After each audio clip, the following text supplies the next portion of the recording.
Bonjour à tous, nous allons commencer cette rencontre. Je suis Juliette Astoul, chargée de projet économie circulaire à la Chambre de commerce et d'industrie de Maine-et-Loire et ravie d'animer cet atelier aujourd'hui. Cette rencontre se déroule dans le cadre de nos rendez-vous de l'économie durable, les ateliers business proposés par la Chambre de commerce et d'industrie, dans le cadre de nos actions de la TRIA, mais également dans le cadre de nos actions sur l'économie circulaire en partenariat avec l'ADEME. Je vous remercie d'être présent en si grand nombre aujourd'hui. Ça prouve que c'est un sujet à fort intérêt, mais aussi actualité. Notre thématique du jour, les plastiques, une problématique, c'est un vaste sujet et aussi un sujet assez complexe. Donc, en préambule, on tenait à préciser que nous ne pourrons pas forcément explorer tous les aspects de ce sujet-là, mais finalement, cet atelier serait le début d'un cycle, peut-être sur plusieurs autres ateliers. J'aurai l'occasion de vous en parler à la fin de la rencontre. Donc, cette rencontre a pour objectif aujourd'hui de vous présenter les chiffres clés et les enjeux sur les usages du plastique et des plastiques, et également de recueillir les points de vue de différents acteurs de la filière du plastique sur les problématiques liées à cette matière, mais aussi de mettre en avant 3 industriels du Maine-et-Loire qui mettent en œuvre des solutions concrètes pour réintégrer la matière ou la recycler. Donc, je retiens vraiment à remercier sincèrement nos 7 intervenants d'aujourd'hui. On a la chance d'avoir une richesse d'intervenants. Donc, merci à chacun d'avoir fait le déplacement et d'être présent parmi nous aujourd'hui. Alors, pour planter le contexte de cette rencontre, quelques constats partagés par tous. Donc, le plastique aujourd'hui est omniprésent dans nos industries, dans notre vie de tous les jours. On ne parle pas de plastique, mais bien des plastiques, puisqu'il y a une grande diversité de matières. On a 7 grandes familles que je vous rappelle par ici. Également, sur ce sujet-là, il y a une prise de conscience qui existe et qui est partagée au sein de la société sur les impacts environnementaux et sur la santé du plastique, notamment en fin de vie. Mais également, au niveau réglementaire et législatif, on a d'énormes évolutions sur le sujet, que ce soit pour les entreprises avec le décret du tri 5 flux dont vous avez peut-être entendu parler, qui oblige le tri à la source et à la valorisation de 5 flux de déchets depuis juillet 2016, que ce soit pour les ménages avec les extensions des consignes de tri, tout ce qui se passe au niveau européen, notamment dernièrement sur l'interdiction de certains produits en plastique, ou en France, où on a une actualité forte sur le sujet, avec la feuille de route économie circulaire qui a été présenté en 2018, et le projet de loi relatif à la lutte contre le gaspillage et à l'économie circulaire qui est en cours d'être présenté et qui sera présenté en Conseil des ministres au mois de juillet. Donc, fort de ces constats, il y a plusieurs solutions qui se structurent petit à petit dans un contexte d'économie circulaire, avec plusieurs leviers d'action possibles sur le sujet. Ça peut être réduire l'utilisation, développer des alternatives pour substituer quand possible le plastique, chercher à réutiliser, réintroduire le plastique, éco-concevoir ces produits pour diminuer les impacts sur l'environnement, ou également améliorer le recyclage et la fin de vie du plastique. Donc, répondre à ces défis, ça ne se fera pas en un jour. Ça soulève de nombreuses problématiques et c'est tout l'intérêt de l'atelier comme aujourd'hui, d'apporter l'éclairage des acteurs de la filière sur ce sujet-là. Donc, la rencontre d'aujourd'hui va se dérouler en 2 parties. Donc, tout d'abord, avec les interventions de PlastiWest et de 2 ACR, qui vont nous introduire les problématiques liées au monde des plastiques, les chiffres clés, autant au niveau régional que dans un contexte plus national ou européen. Et en deuxième partie, donc, le témoignage de 3 industriels du Maine-et-Loire, Trioplast, Bouvet et Jambal. Donc, merci à tous pour votre présence et donc nous allons commencer cet atelier. Donc, je vais inviter PlastiWest à nous rejoindre. Donc, François Ménard, délégué régional de PlastiWest. Ouais, okay. Bonjour à tous, merci d'être présents si nombreux aujourd'hui. Je regarde ici, ok, ça marche. Donc PlastiWest, groupement des industriels de la plasturgie et des composites pour le Grand Ouest. Donc on est une des 3 entités représentatives de la Fédération nationale de la plasturgie et des composites. Pour faire simple, il y a dans la typologie il y a 3 grandes familles. Les transformateurs en matière plastique, donc on aura plusieurs témoignages juste après. Les menuisiers industriels, et en Pays de la Loire, on a une très forte représentation de cette de cette famille. Et la dernière, et on est également très bien représenté en Pays de la Loire, ce sont les composites. Donc tout ça fait partie de ce qu'on appelle la plasturgie et les composites. Donc quelques chiffres. Si on parle de la filière plasturgie au sens large, c'est-à-dire qu'on y met dedans les recycleurs, les fabricants de moules, les fournisseurs de matières premières, on est sur une filière de 230 000 salariés et à peu près 5 000 entreprises.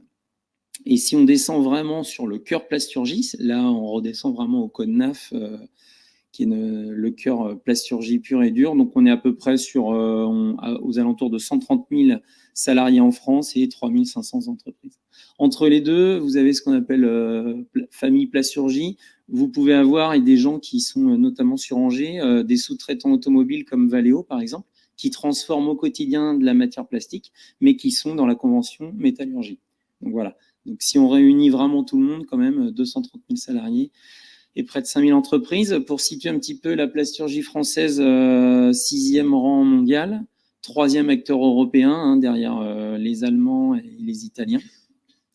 3,6% du PIB de l'industrie et 3,4% dans la plasturgie mondiale. Alors, si on descend un petit peu à l'échelle des Pays de la Loire, donc en Pays de la Loire, on compte à peu près 14 000 salariés qui dépendent de la plasturgie et pour environ 300 entreprises. Donc, ce qui fait de la région Pays de la Loire la 2e région de France pour la plasturgie et les composites, derrière la grande région Rhône-Alpes-Auvergne, qui est le berceau un peu de la plasturgie en France. 3,6 milliards de chiffre d'affaires sur les Pays de la Loire liés à cette filière et on représente 6% des effectifs de l'industrie régionale. Donc voilà, un ancrage très fort et avec une belle représentation des 3 familles que je vous ai citées en premier lieu, ce qui n'est pas le cas partout. Vous avez des territoires où le composite est très peu développé, où la menuiserie n'existe quasiment pas. Là, on a vraiment le panel des 3 grandes familles qui est très bien représenté.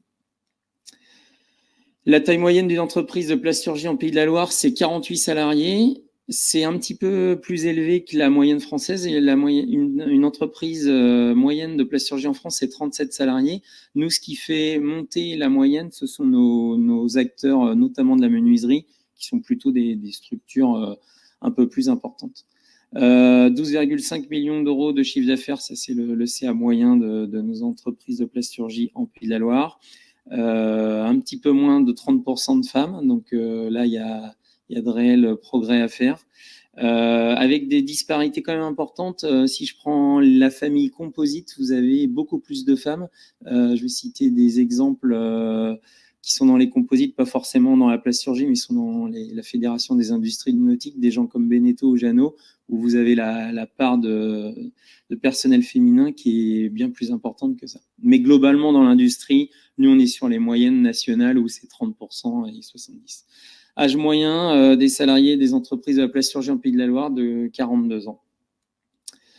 Alors, les entreprises, on les a un petit peu ventilées en Pays de la Loire sur leurs différentes activités. Donc, vous avez à peu près 10% des entreprises qui sont sur la fabrication de plaques et de feuilles plastiques. 13% qui sont dans l'emballage. Donc, vous avez des gens présents dans la salle. Je pense à Jean Bal qui va vous parler de ça. On parlait avec Trioplast tout à l'heure. Est-ce qu'ils sont dans l'agriculture? Est-ce qu'ils sont dans l'emballage? Donc, ils vous présenteront leur activité tout à l'heure. En tout cas, on a un acteur du BTP qui est bien là, c'est Bouvet. Tout ce qui est menuiserie pour le menuiserie industrielle. 35% de pièces techniques, donc je pense à des gens qui sont dans la salle comme Gauthier Plastique, Jean-Marc Pollan, avec une forte activité pour l'automobile, des pièces aussi dans l'électronique, et puis après vous avez 12% autres qui sont tous les autres marchés. On est sous-représenté sur un marché en Pays de la Loire, c'est plutôt le médical. Si je prends nos homologues Rhône-Alpes, où il y a un fort ancrage sur ce marché-là et qui est pas forcément très très bien représenté sur l'ouest de la France pour l'instant. Je vous ai mis quelques acteurs, c'est le top 20 en masse salariale en Pays de la Loire. On peut peut-être faire un focus sur le 49, puisqu'on est ici à Angers. Donc, vous avez l'entreprise Bouvet, vous avez Baptiste Style Menuiserie également sur le marché de la menuiserie industrielle à Molévrier. Donc Jean Bal qui témoignera tout à l'heure, Gauthier Plastique, je remonte, Geillet et Chinson à Chemillé, et bien sûr l'entreprise Nicole à Cholet qui est sur l'extrusion de tubes.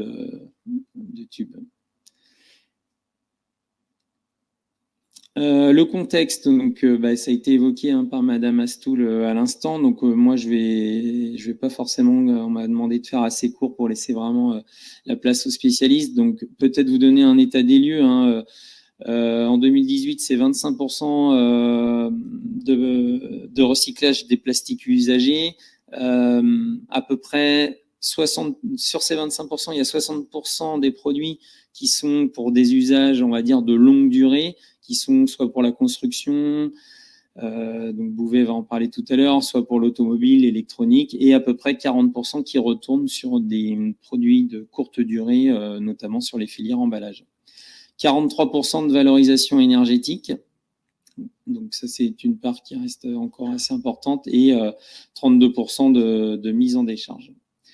Je vous ai mis une petite frise avec un petit peu les événements clés. Je ne sais pas si vous voyez à quoi ça fait allusion. Donc 2018, c'était le chiffre qui était évoqué des 25%. 2020, la fin du plastique à usage unique. Donc je pense à tout ce qui est paille, gobelets, plastique, etc. 2022, généralisation des consignes de tri sur tout le territoire français. Donc là, normalement, ça devrait agréger et organiser un petit peu mieux toutes les filières. Et le fameux 100% en 2025 qui nous paraît, en tant que professionnel de la filière, et on a eu l'occasion d'échanger, très très ambitieux pour pas aller plus loin. Collecter des plastiques, c'est bien, c'est très très bien. Par contre, qu'est-ce qu'on en fait derrière? Et je pense que ça va être tout l'objet des discussions par la suite, et notamment avec AC2R. Donc voilà, pour vous planter un petit peu un décor de la filière en Pays de la Loire. Donc moi, s'il y avait un chiffre à retenir, retenez deuxième région de France sur la plasturgie et les composites. Voilà. Merci de votre écoute.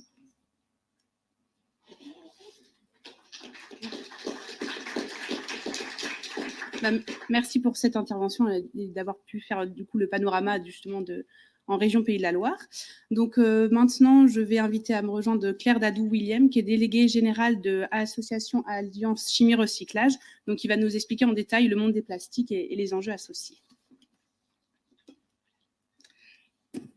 Bonjour à tous et merci de cette invitation ce matin à vous parler du monde des plastiques. Alors, pas dans tous ces détails parce que c'est un monde essentiellement complexe et c'est bien ça la difficulté, c'est qu'il n'y a pas un plastique, il y a des plastiques.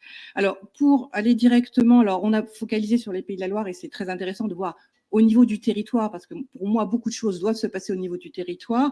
Là, on va partir avec une vue d'hélicoptère, on va parler du monde. Alors, évidemment, les dessins... Les slides devaient être allongés, donc les formats sont un petit peu raccourcis sur le milieu. Ça vous donne quand même la tendance. Le plastique a démarré dans les années 1950, a démarré relativement lentement et a une explosion réelle, une croissance exponentielle des plastiques à partir des années 70. Alors, tous ces chiffres-là sont issus des études de Plastique Europe. Vous avez toutes ces documentations, vous pouvez la trouver en ligne. Il y a beaucoup d'autres informations et c'est vraiment un lieu d'information très intéressant.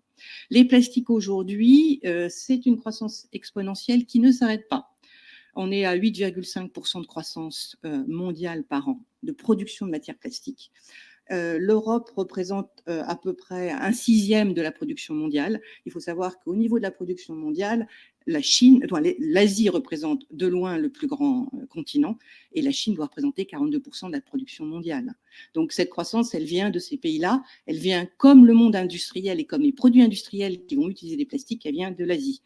Au niveau de l'Europe, on parle à peu près d'une production de 65 millions de tonnes de plastique. On parle vraiment des producteurs de matières plastiques, on ne parle pas de plasturgie, on est encore à l'étape d'avant, producteurs de matières plastiques, 65 millions de tonnes en 2017. La France, c'est à peu près 10%, c'est un peu moins de 10%, puisqu'on est aux alentours de 5,7 millions de tonnes. Il y a 7 plastiques, ou plutôt il y a le PE, avec ses 2 formes, basse densité et haute densité, le polypropylène, le PVC, le PS et le PET, qui représentent 71% des plastiques. C'est ce qu'on appelle les commodités. 2 autres groupes importants, le groupe des plastiques techniques. La France est aussi assez bien représentée dans les plastiques techniques. Et puis, il y a tous les autres plastiques, y compris les plastiques thermodurs, hein, tout ce qui va être le polyuréthane et tous les autres qui vont rester à ce niveau-là. Alors, pourquoi cette croissance exponentielle? Alors, le titre est « Les plastiques, une problématique ». Moi, j'ai envie de dire, avant d'être une problématique, les plastiques ont été une solution et sont une solution. Et c'est une solution parce que les plastiques ont des avantages par rapport à d'autres matériaux. Ils ont intrinsèquement 3 avantages. Le premier avantage, c'est l'avantage de légèreté. Ils ont une densité qui est très inférieure à la plupart des autres matériaux. Aujourd'hui, où tout le monde parle de changement climatique, si vous déplacez une voiture qui fait 2 tonnes comparé à une voiture qui fait 1 tonne, c'est évident et ça tombe sous le sens qu'il y a une consommation énergétique qui est inférieure. Donc, on ne peut pas dissocier le sujet des plastiques du sujet du changement climatique. La légèreté, c'est le premier facteur d'intérêt du plastique. Le deuxième, moi, je mettrais, c'est la durabilité. Alors, évidemment, c'est un problème parce qu'aujourd'hui, pour détruire un sac plastique dans la nature, on parle de 450 ans. Juliette nous l'a montré tout à l'heure. Mais en même temps, c'est bien agréable d'avoir un produit qui ne se casse pas le lendemain matin. Donc, la durabilité, c'est la deuxième caractéristique du plastique. Et puis, la troisième, c'est qu'on peut avoir un produit qui correspond exactement à ce que l'on veut à un bon coût. En fonction de la composition du plastique, et là, on a d'un côté la résine, donc on a parlé des 1, 2, 3, 4, 5, 6, 7 précédemment, et vous avez des additifs. Et les additifs vont vous permettre de définir les fonctionnalités et l'attente. Et ça, c'est tout le travail du plasturgiste, et qui va faire un produit qui correspond exactement à ce que l'on attend, avec un rapport qualité-prix extrêmement intéressant. Donc, la difficulté, c'est qu'avant d'être une problématique, le plastique est d'abord une solution. Maintenant, on ne peut pas nier le fait qu'aujourd'hui, depuis le démarrage de l'évolution des plastiques depuis 1950-1960, personne ne s'est intéressé à la fin de vie des plastiques. Et aujourd'hui, toute la question, elle est là. Moi, ce que je voudrais dire aujourd'hui, c'est que cette question qu'on se pose sur les plastiques, il y a un domaine qui pourrait déjà se l'approprier de manière extrêmement importante, c'est les composites. Le matériau de demain, c'est les composites. Pourquoi? Parce que les composites, vous les avez dans l'aéronautique, vous les avez dans énormément de domaines. Et aujourd'hui, la réflexion sur les composites, commencer la réflexion aujourd'hui sur la fin de vie des composites permettrait d'éviter ce que l'on est en train de vivre aujourd'hui sur les plastiques, c'est-à-dire qu'est-ce qu'on fait maintenant qu'on les a et qu'on a des stocks historiques extrêmement importants. Donc pour moi, j'ai vraiment une recommandation, et on parle avec la Fédération de la plasturgie et des composites, c'est travailler sur la fin de vie des composites dès maintenant pour réfléchir à des produits qui, en les mettant sur le marché, vous avez déjà imaginé la fin de vie ou vous avez déjà travaillé à mettre en place les systèmes pour la fin de vie. Donc, les plastiques, il y en a absolument dans tous les domaines. Quand on parle de plastique, et en particulier au niveau politique, on parle souvent du plastique de l'emballage parce que c'est facile de repérer la bouteille en plastique ou le film plastique. Mais vous avez des plastiques dans tous les produits. Sur ce pupitre, il y a juste à peu près, je dirais, évalué comme ça, 10 à 15% de matière plastique. Dans le micro, il y en a plus. Dans ma paire de lunettes, il y en a plus. Je ne vous dis pas là-dessus, là, on est à 40 ou 50. Il y a des plastiques absolument partout. Et la difficulté de ça, c'est que vous avez une multitude de plastiques dans toutes les applications.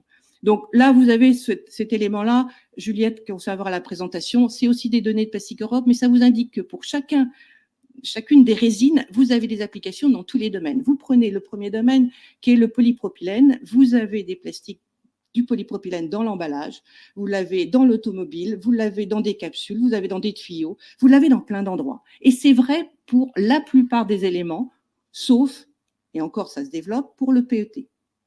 Or, tout le travail, et aujourd'hui, la grande communication est sur le PET, qui ne représente aujourd'hui que 7% des plastiques.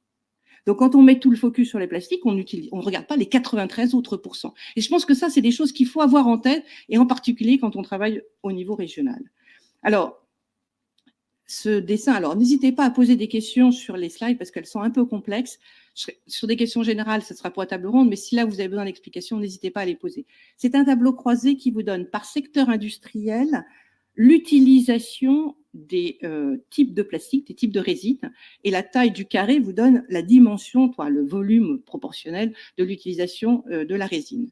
Donc, ça vous montre une première chose, c'est que le premier secteur en Europe, c'est l'emballage, et le deuxième, c'est la construction. Ensuite, vous avez l'automobile et après, vous avez le matériel électrique et électronique. Pourquoi je vous parle de cette différence-là? C'est parce qu'aujourd'hui, vous voyez bien que tout ce qui est équipement électrique et électronique arrive en 4e position en termes de transformation de plasturgistes. Or, quand on va parler des déchets, tous les déchets d'équipements électriques et électroniques vont arriver bien avant. Pourquoi? Parce que globalement, l'industrie qui utilise ou qui fabrique cet équipement électrique et électronique, elle est beaucoup moins en Europe, ou très peu en Europe, elle vient d'Asie. Donc on n'a pas cohérence entre l'utilisation potentielle des plasturgistes en Europe et les déchets qui arrivent sur notre territoire. On voit bien qu'il y a des flux d'import et d'export qui sont extrêmement importants. De la même façon qu'on exporte aussi des déchets, on importe essentiellement beaucoup de produits, et la balance commerciale est là pour le montrer, et donc nos déchets ne correspondent pas forcément aux besoins des utilisateurs. Il faut vraiment avoir ça en tête quand on parle en particulier de boucles fermées et de réutilisation de matières plastiques. Alors, question clé, la fin de vie des plastiques.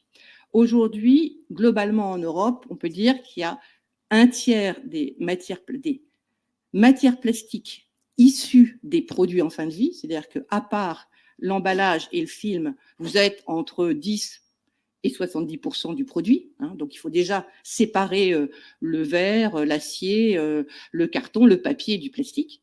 De cette quantité-là, il y en a à peu près un tiers qui part vers les filières de recyclage. Ça, c'est pour l'Europe. Au niveau de la France, en 2013-2014, on a fait une étude avec beaucoup de partenaires, dont la Fédération de la plasturgie, sur l'état des lieux de la chaîne de valeur du recyclage des plastiques. Les chiffres que l'on avait à l'époque, c'est 3,5 millions de tonnes de plastique qui arrivent des produits en fin de vie chaque année. 3,5 millions. Sont collectés pour arriver dans des filières de recyclage 1,1 million de tonnes. Vous avez cette énorme différence parce qu'il y a énormément de produits qui ne vont pas être séparés pour récupérer 3% de plastique. Vous prenez cet élément-là, vous avez du plastique dessus, il n'y a aucune chance que vous puissiez le récupérer. Ça, c'est un élément. Puis après, il y a tout ce qui va partir en valorisation énergétique, en aire de stockage ou en décharge, comme on veut, et puis il y a tout ce qui va partir ailleurs. Ce que l'on voit aujourd'hui, et en bas de la page, c'est ce qui part ailleurs aussi. C'est ce qui ne sera pas récupéré, soit parce que le consommateur n'a pas fait les choses, soit n'a pas bien fait les choses, soit parce qu'il y a des pratiques illicites ou différentes. Donc 3,5, le gisement théorique de déchets de plastique, 1,5 million connectés, arrive dans les usines de régénération à peu près 600 000 tonnes, 800 000 tonnes, le reste part en export. Alors, c'est des chiffres qui datent de 2014, c'était avant la fermeture de la Chine, avant la fermeture d'autres endroits. Donc, il y avait des tas de matières qui étaient plus intéressantes de vendre à l'export et que maintenant, on se doit de récupérer ici. Et puis sort aujourd'hui, au niveau de la régénération, 440 000 tonnes. Aujourd'hui, le plastique régénéré, globalement en Europe, ça représente 6% de la consommation des transformateurs de matières plastiques. 6%. Et le gros problème, c'est ce qu'il y a après, c'est tout ce qui va partir dans la nature, tout ce qui va partir dans la mer. Alors, pour arriver à la mer, il faut déjà que ce soit descendu dans la nature, ça n'arrive pas directement. Et puis, il est microplastique, c'est les 3 illustrations. Moi, ce que je voudrais dire, c'est que c'est pas parce qu'on l'a mis en décharge que ça ne part pas dans la nature. Il y a un exemple très clair au niveau de Dieppe, où il y a une décharge qui était un peu trop près de la mer, la falaise est érodée, et à chaque grande marée, il y a des tonnes de plastique qui partent dans la mer. Alors, aujourd'hui, on a parlé des résines. Maintenant, je pense qu'il faut parler des additifs. Les additifs, il y a 2 types d'additifs. Et ça, c'est le travail du plasturgiste de faire le bon mélange qui permettra d'obtenir la fonctionnalité que l'on veut. Il y a des additifs fonctionnels qui vont vous permettre d'avoir les propriétés de plastifiant, de résistance aux ultraviolets, de coloré, d'antistatique. Il y a toute une série d'additifs qui sont absolument clés et qui font la recette intrinsèque du plasturgiste. Alors, le dernier additif de fonctionnel qu'on peut mettre en place, c'est les opacifiants, type PET opaque. C'était pas dans les références jusqu'à présent, maintenant c'est arrivé et c'est le PET opaque. Et puis après, il y a les additifs charge. parce qu'une résine, ça coûte cher. Globalement, ça coûte quand même plusieurs centaines d'euros la tonne. Quand vous rajoutez dans un polypropylène pour en faire un pare-choc ou pour en faire autre chose, des actifs charges qui sont par exemple de la craie ou du talc, c'est pas le même prix à la tonne. Et donc le deuxième problème au niveau des additifs, vous avez la fonctionnalité. Vous mélangez des fonctionnalités plastifiants avec opacifiants, vous n'obtiendrez pas quelque chose qui soit facilement réutilisable. Puis le deuxième, si vous avez 20 ou 40% de charge, vous baissez toutes les propriétés. Alors, lors de la mise en œuvre initiale, en termes de coût, ça a été très intéressant. Et même en termes de fonctionnalité, ça peut être très intéressant. Mais en termes de recyclage, ça pose un défi supplémentaire. Alors, où en est-on en termes de régénération des matières plastiques? Alors, aujourd'hui, ça, c'est un peu un petit dessin qui illustre la vie depuis le pétrole jusqu'à la fin de vie d'un produit utilisant des plastiques et le cycle de vie. Donc, vous avez le pétrole, vous fabriquez des monomères. À la suite des monomères, vous fabriquez des polymères. Vous formulez cette résine, vous l'introduisez dans un produit, vous en faites un produit tel que vous et moi l'utilisons aujourd'hui. À la fin de la vie de ce produit-là, il y a effectivement deux dimensions qui sont très importantes, qui ont été rappelées au tout départ. Une fin de vie très courte, en particulier l'emballage. On considère de manière générale que l'emballage ne va pas durer plus d'1 an, même si pour tous les emballages industriels, c'est pas vrai, mais pour l'emballage classique, ça durera 1 an. Et puis tout le reste, ça peut durer quelques années, jusqu'à des dizaines d'années, en particulier dans le bâtiment. Donc, arrivent en fin de vie ces produits-là, il faut déjà les collecter. Donc, collecter ces éléments-là, c'est des systèmes de collecte différents entre l'emballage, entre les appareils, les produits en fin de vie électriques et électroniques, entre les mobiliers. Vous avez aujourd'hui, la France est championne, je crois, du monde d'éco-organismes, de filière REP et d'éco-organismes. Là, on va exploser, on va être... Là, je pense qu'on a à la place du podium pour plusieurs années. Et donc, avec ce système-là, on récupère de plus en plus de produits. Et ça, un énorme avantage, c'est qu'on a lancé une démarche. Bon, maintenant, il y a quand même un coût extrêmement fort à traiter ces éléments-là. Une fois que vous avez récupéré ces produits-là, ben non seulement au-delà des étapes de tri, séparer les différents matériaux, de broyage et de lavage, il y a tout un travail qui va être le travail du régénérateur de matière plastique pour le transformer en une matière potentiellement utilisable. Alors aujourd'hui, 99% de la régénération se fait par régénération mécanique, par recyclage mécanique. Les régénérateurs de matière plastique sont regroupés dans le syndicat des régénérateurs de matière plastique, le SRP. La carte que vous avez sur la droite, c'est une carte que j'ai tirée du site du SRP. Ce qui est important de voir, c'est qu'il y a finalement peu d'entreprises qui régénèrent la matière plastique, puisqu'on parle d'une trentaine d'entreprises, même si les sites sont un peu plus importants, et qu'ils sont localisés pas vraiment de manière suffisante sur l'ensemble du territoire. Alors, au-delà du recyclage mécanique, il y a le recyclage chimique. Alors, on entend parler du recyclage chimique absolument partout. Les technologies de recyclage chimique, elles existent depuis 30 ans.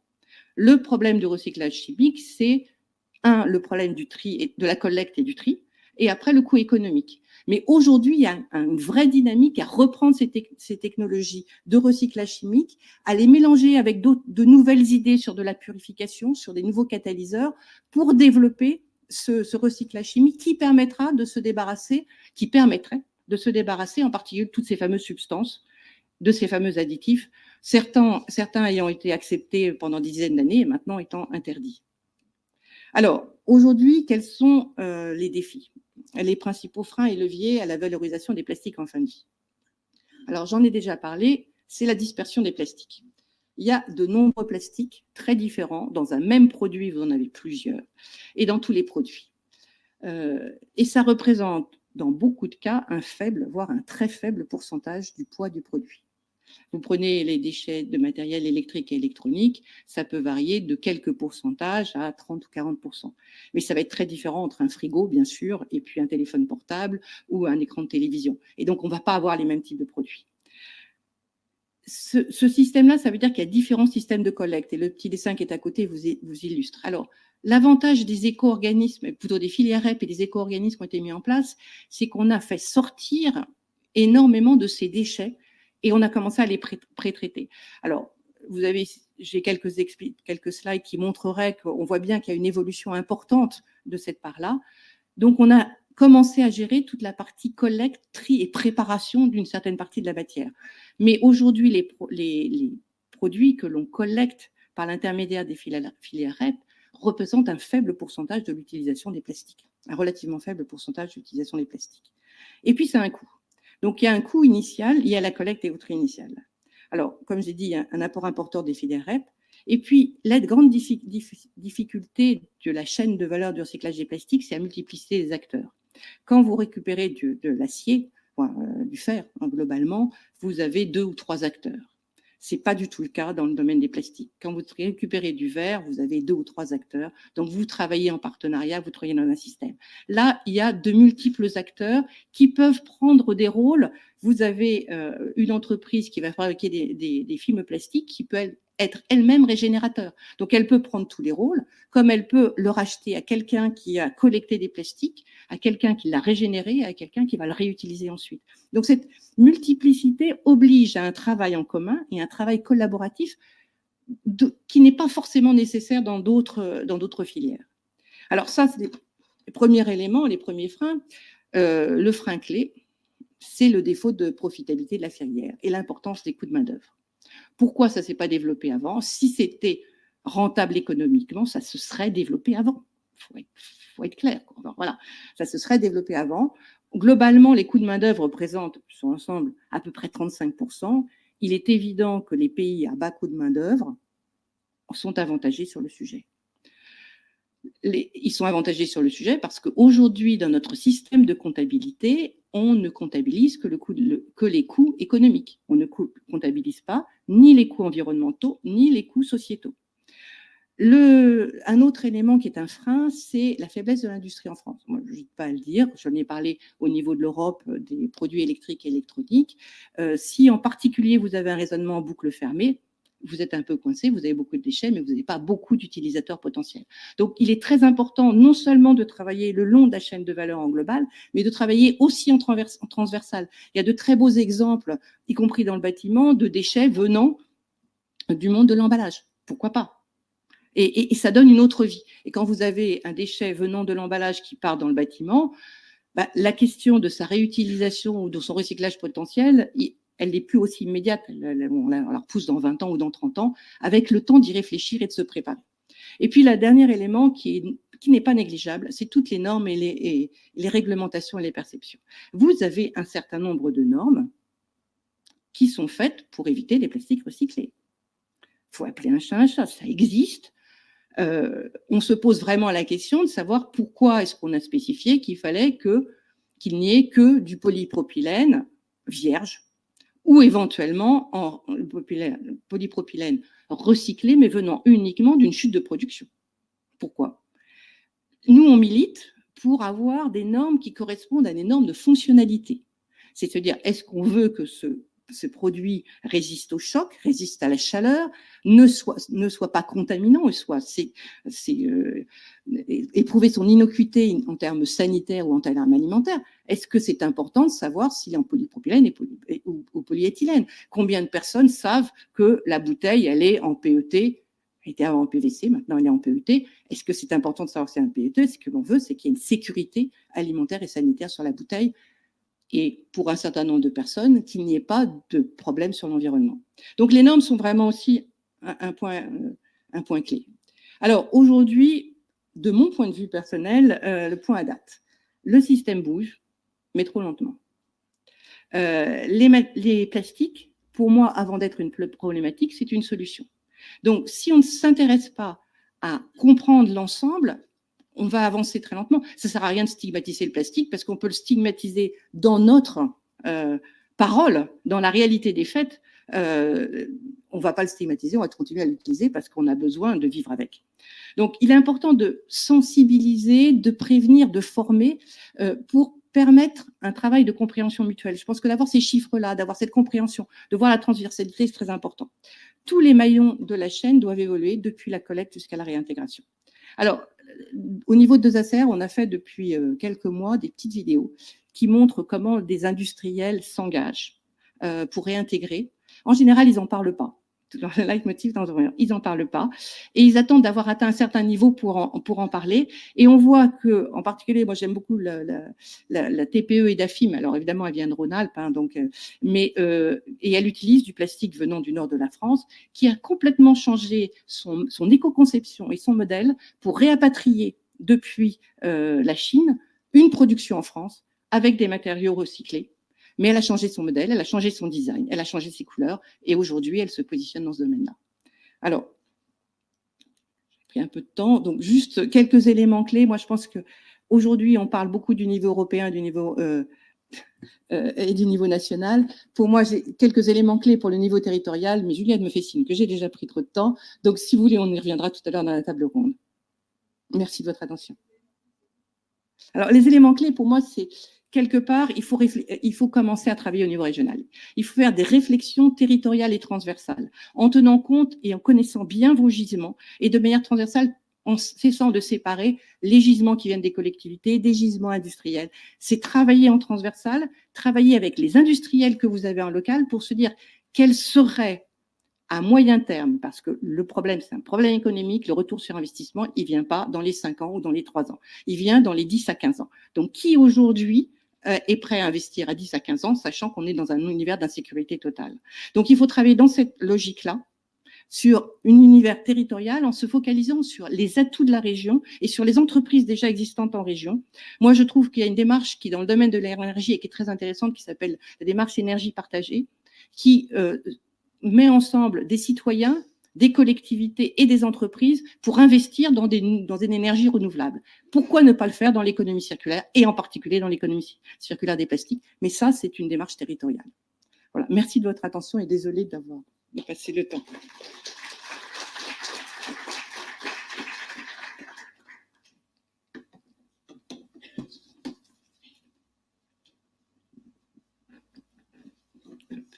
Donc, merci beaucoup pour cette intervention vraiment très intéressante, très détaillée sur le sujet. Je pense que ça fait naître de nombreuses questions, réflexions qui pourront être prolongées lors de futurs ateliers aussi, parce qu'on a ouvert un vaste sujet aujourd'hui. Mais on va continuer maintenant avec une partie plus témoignage, table ronde et retour d'expérience d'industriels de notre département de Maine-et-Loire qui sont engagés avec des solutions concrètes pour réutiliser et recycler les plastiques. Donc, je vais inviter à venir sur scène donc Trioplast, Bouvet, accompagné de Patrick, et puis l'entreprise Jean Bal.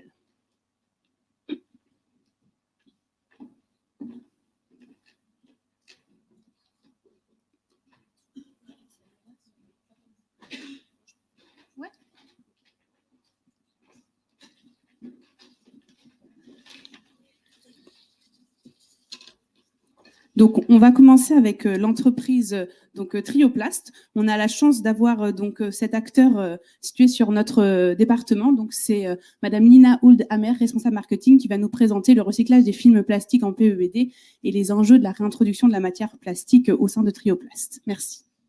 Merci à vous. Bonjour à tous. Alors aujourd'hui, mon collègue Jérôme Claillet, qui est responsable marketing, n'a pas pu intervenir. Donc, je reprends le relais sur la partie recyclage. Mais avant de se concentrer sur la partie recyclage, je vais vous parler rapidement du groupe et de Trioplast France. Alors, Trioplast Group est un groupe familial suédois qui a été fondé en 1965. On a été racheté il y a un peu moins d'1 an par un fonds d'investissement suédois qui s'appelle Altor. Nous sommes aujourd'hui l'un des leaders européens en film polyéthylène grâce à nos 10 usines situées en Europe. On a principalement 7 usines en Suède, une usine au Danemark et 2 en France. On a 3 unités de recyclage qui sont 3 sites qui sont spécialisés dans le recyclage. Donc, celle qui est située au Danemark, on produit approximativement 15 000 tonnes de PE recyclés, mais c'est essentiellement issu de déchets de grande distribution. Le site qui est situé au siège en Suède recycle environ 8 000 tonnes, mais c'est essentiellement en boucle fermée avec nos propres déchets. Et puis, il y a notre site à Poincé, basé dans le 49, où on peut recycler jusqu'à 12 000 tonnes de PE recyclés. C'est du PE de déchets post-consommation ou post-industriel. Et on possède aussi les techniques de lavage sur nos 2 lignes de production.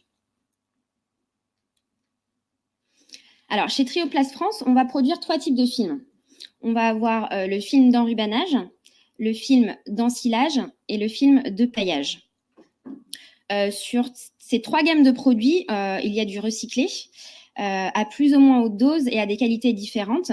Par exemple, sur notre gamme de films en silage, on va utiliser jusqu'à 96% de matière recyclée, alors que sur la partie enrubanage, les petites balles que vous voyez, on va utiliser simplement 10% de plastique recyclé en post-industriel.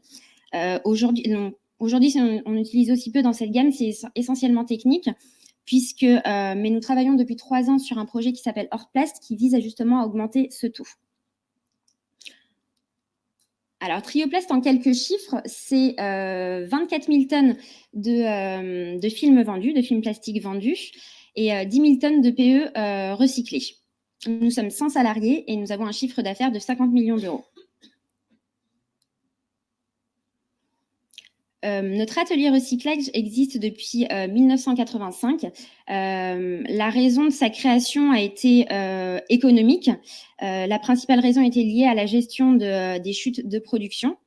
Mais depuis 2012, nous avons inauguré nos 2 lignes de recyclage qui nous permettent de recycler jusqu'à 12 000 tonnes de films plastiques par an.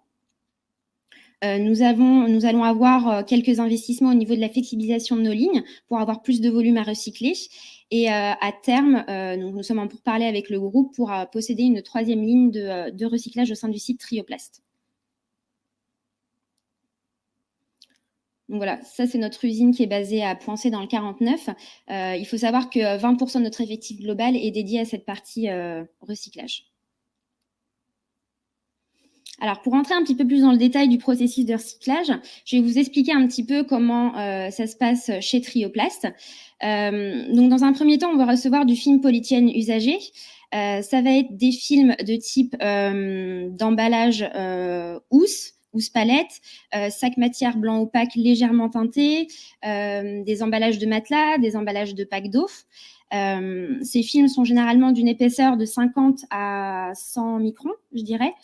Et donc, au niveau des gisements, justement, on va avoir du PE post-industriel, mais 80% est post-consommation. Nous avons d'ailleurs obtenu récemment la certification Europlast, garantissant plus de 80% de PCR dans nos granulés recyclés. Et la provenance de ces déchets plastiques viennent principalement de France, Royaume-Uni, Benelux et l'ouest de l'Allemagne. Mais je dirais que on en reçoit 80% des déchets viennent de France dans un rayon de 500 km. Je vais continuer quand même. Donc, donc une fois qu'on a reçu ces déchets, on va les trier, on va les stocker par type de produit pour pouvoir ensuite les trier et les nettoyer et les transformer en granulés. Sur nos lignes, on possède des gradeurs en fait qui vont nous permettre d'avoir le grade exact du granulé ainsi que sa teinte pour pouvoir ensuite les incorporer dans nos machines à l'atelier recyclage et en faire des produits finis comme les bâches d'ensilage. Je vais vous donner un petit exemple. C'est notre nouveauté 2018. En fait, on avait eu une demande du terrain pour créer un film plastique barrière à oxygène. Il était difficile pour nous et il était hors de question surtout de créer ce type de film parce que il fallait utiliser une matière PE qui s'appelle le VOH, qui est perméable à l'oxygène, mais qui ne se recycle pas dans toutes les filières. Donc, on a décidé de travailler un petit peu la technicité du film et toujours d'incorporer du recyclé à hauteur de 40% et créer un film fin et performant pour avoir un petit peu les caractéristiques techniques de la perméabilité à l'oxygène. Alors, pour illustrer un petit peu tout ce que je vous ai dit, je vais laisser la parole à notre responsable recyclage en vidéo.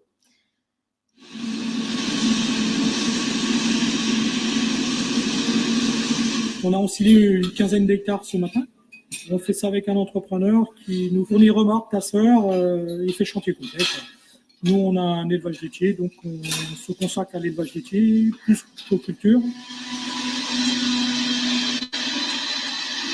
Pour l'année, le maïs c'est correct. Donc, on est entre 13 et 15 tonnes. Et aujourd'hui, on est là pour ensiler.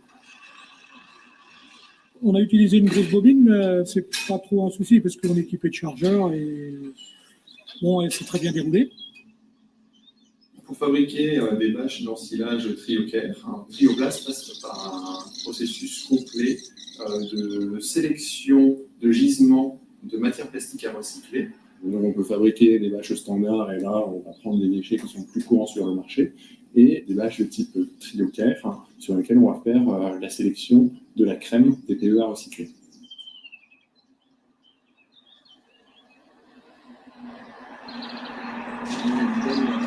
Une belle bâche, on prend la mesure de l'épaisseur. Pour cela, on va travailler avec les gisements, on va recevoir des lots, faire des essais d'homologation, leur donner des préconisations locales nécessaires pour améliorer la qualité, jusqu'à arriver vraiment à des matières plastiques à recycler qui sont bien adaptées à la fabrication de bâches.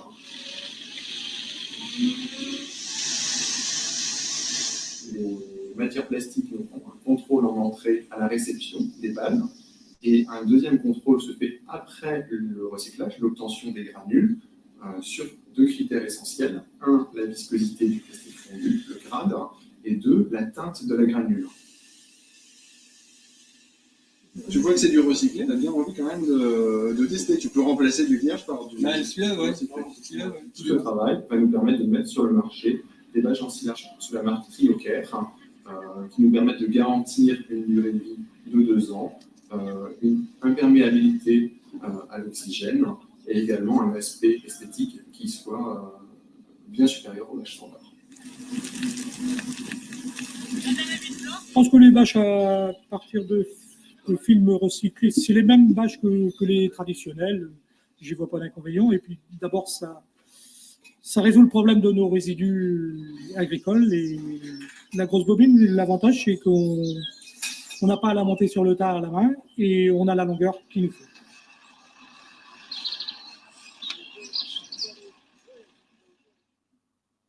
Voilà pour la petite vidéo. On va vous en montrer une petite deuxième qui illustre vraiment le quotidien de l'atelier recyclage au sein de Trioplast avec l'interview de l'adjoint au recyclage.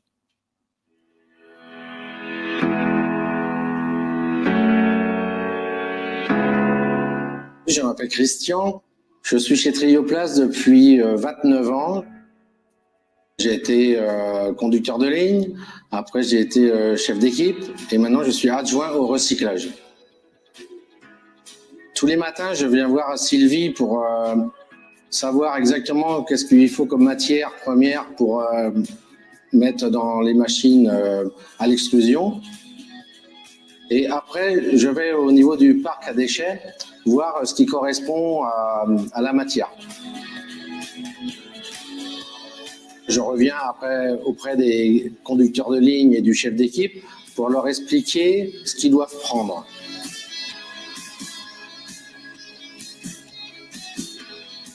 Nous, au niveau du recyclé, on a des sacs ou de la housse matière. C'est broyé, c'est lavé. Après, on passe ça dans un gradeur. Et là, ça nous donne exactement la mesure de l'épaisseur de la matière. Ensuite, ces petits granulés sont stockés dans des silos. Et après, c'est pris par l'extrusion qui fabrique des bâches en silage. Je forme tous les nouveaux, aux nouvelles machines, quoi. Comme en ce moment, on a une nouvelle machine à gradeur, je passe tous mes après-midi à faire la formation des gars. Ça me plaît de transmettre mon savoir-faire.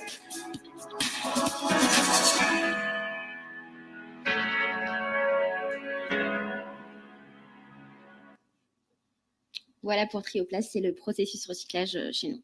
Merci pour votre écoute.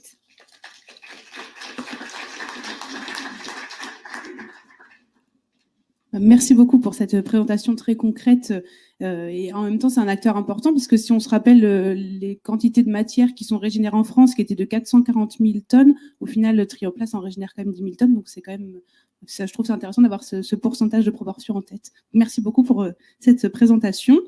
Maintenant, je vais inviter à prendre la parole donc, de l'entreprise Bouvet, donc Monsieur Laurent Ternon, responsable marketing, accompagné du partenaire technologique, donc Paprec, sur la question du tri et du recyclage des plastiques durs dans les menuiseries en PVC.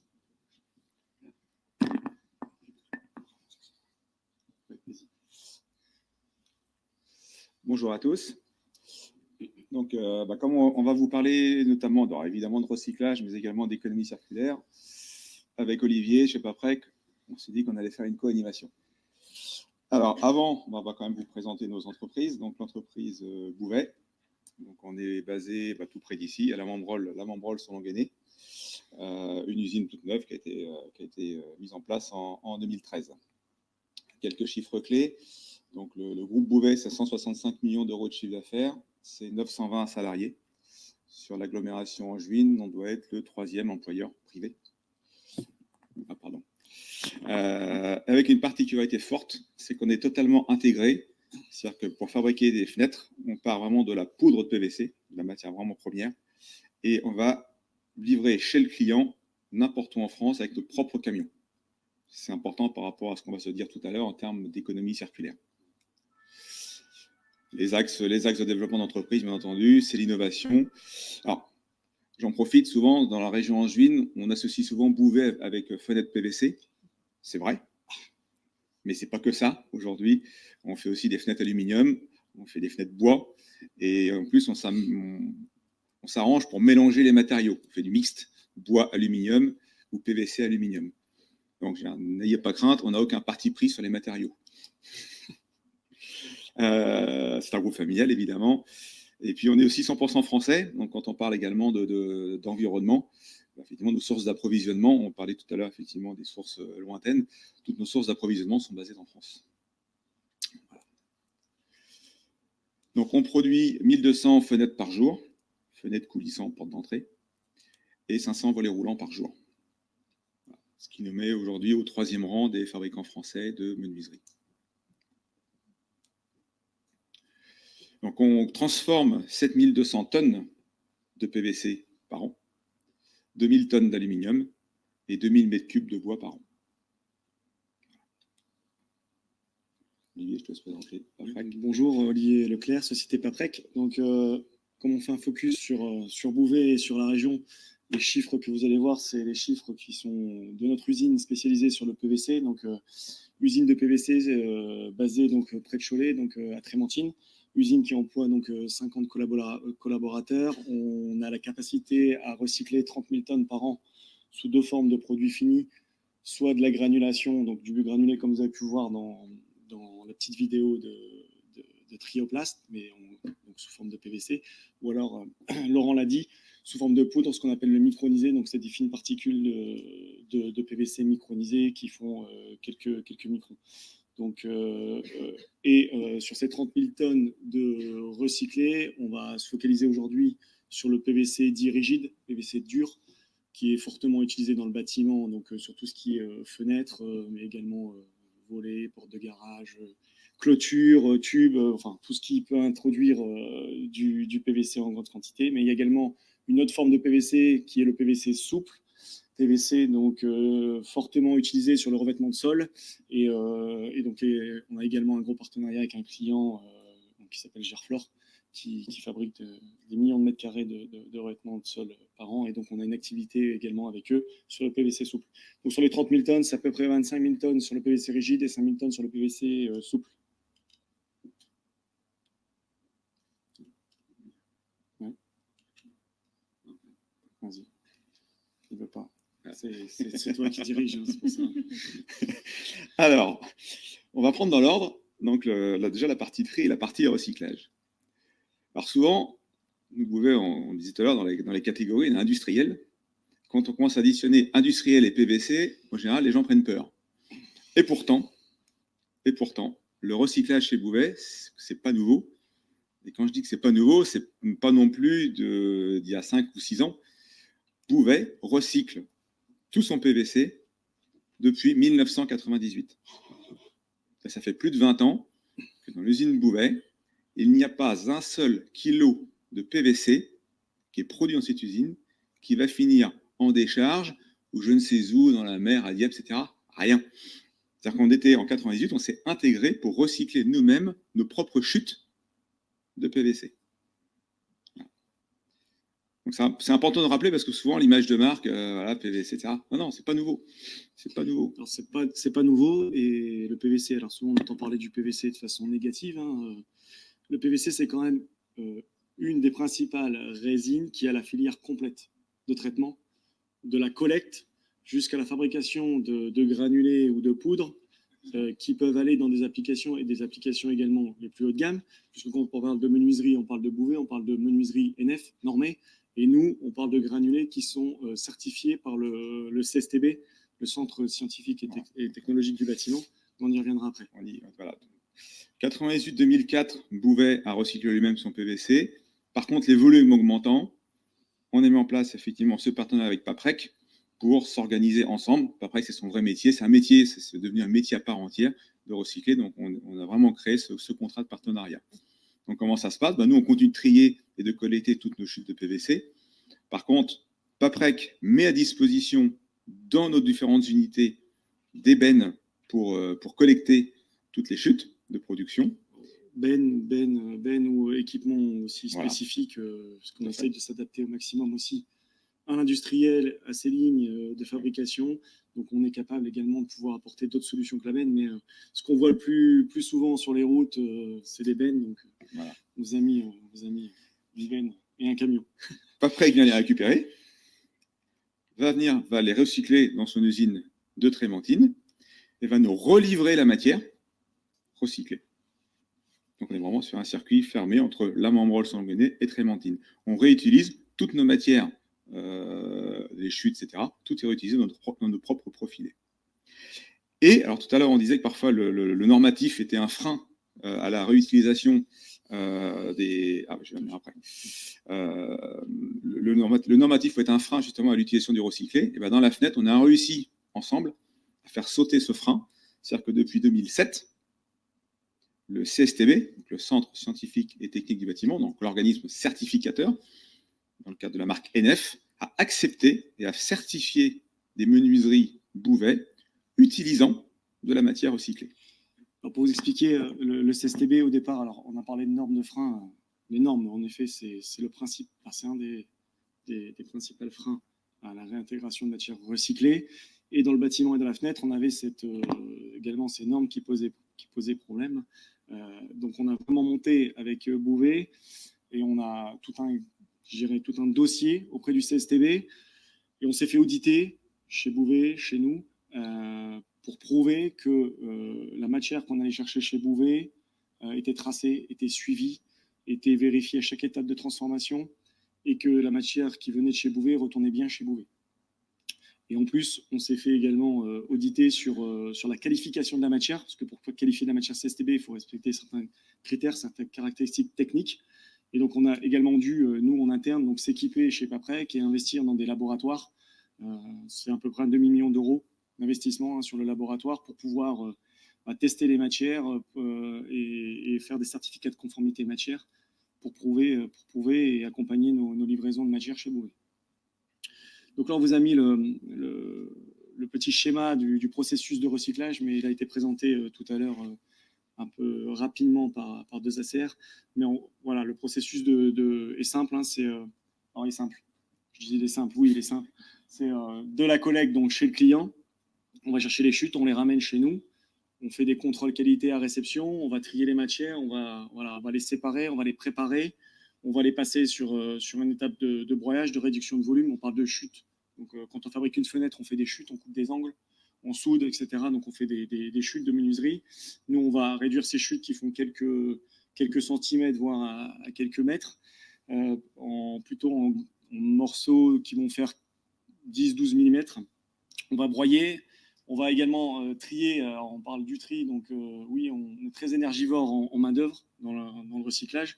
Mais aussi, on est aussi des recycleurs aujourd'hui industriels et équipés industriellement. Et on a également des trieurs automatiques, ce qu'on appelle des trieurs optiques, qui sont pas capables de reconnaître certaines matières et de séparer certaines matières.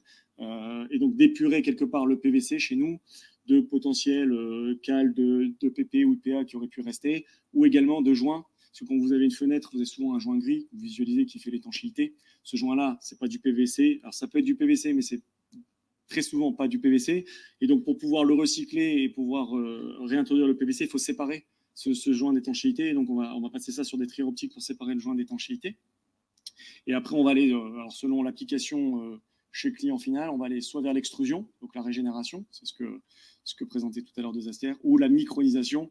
Et là, la micronisation, c'est une autre forme de préparation finale de matière qui peut être réutilisée en lieu et place de la matière vierge dans les outils de chez Bouvet.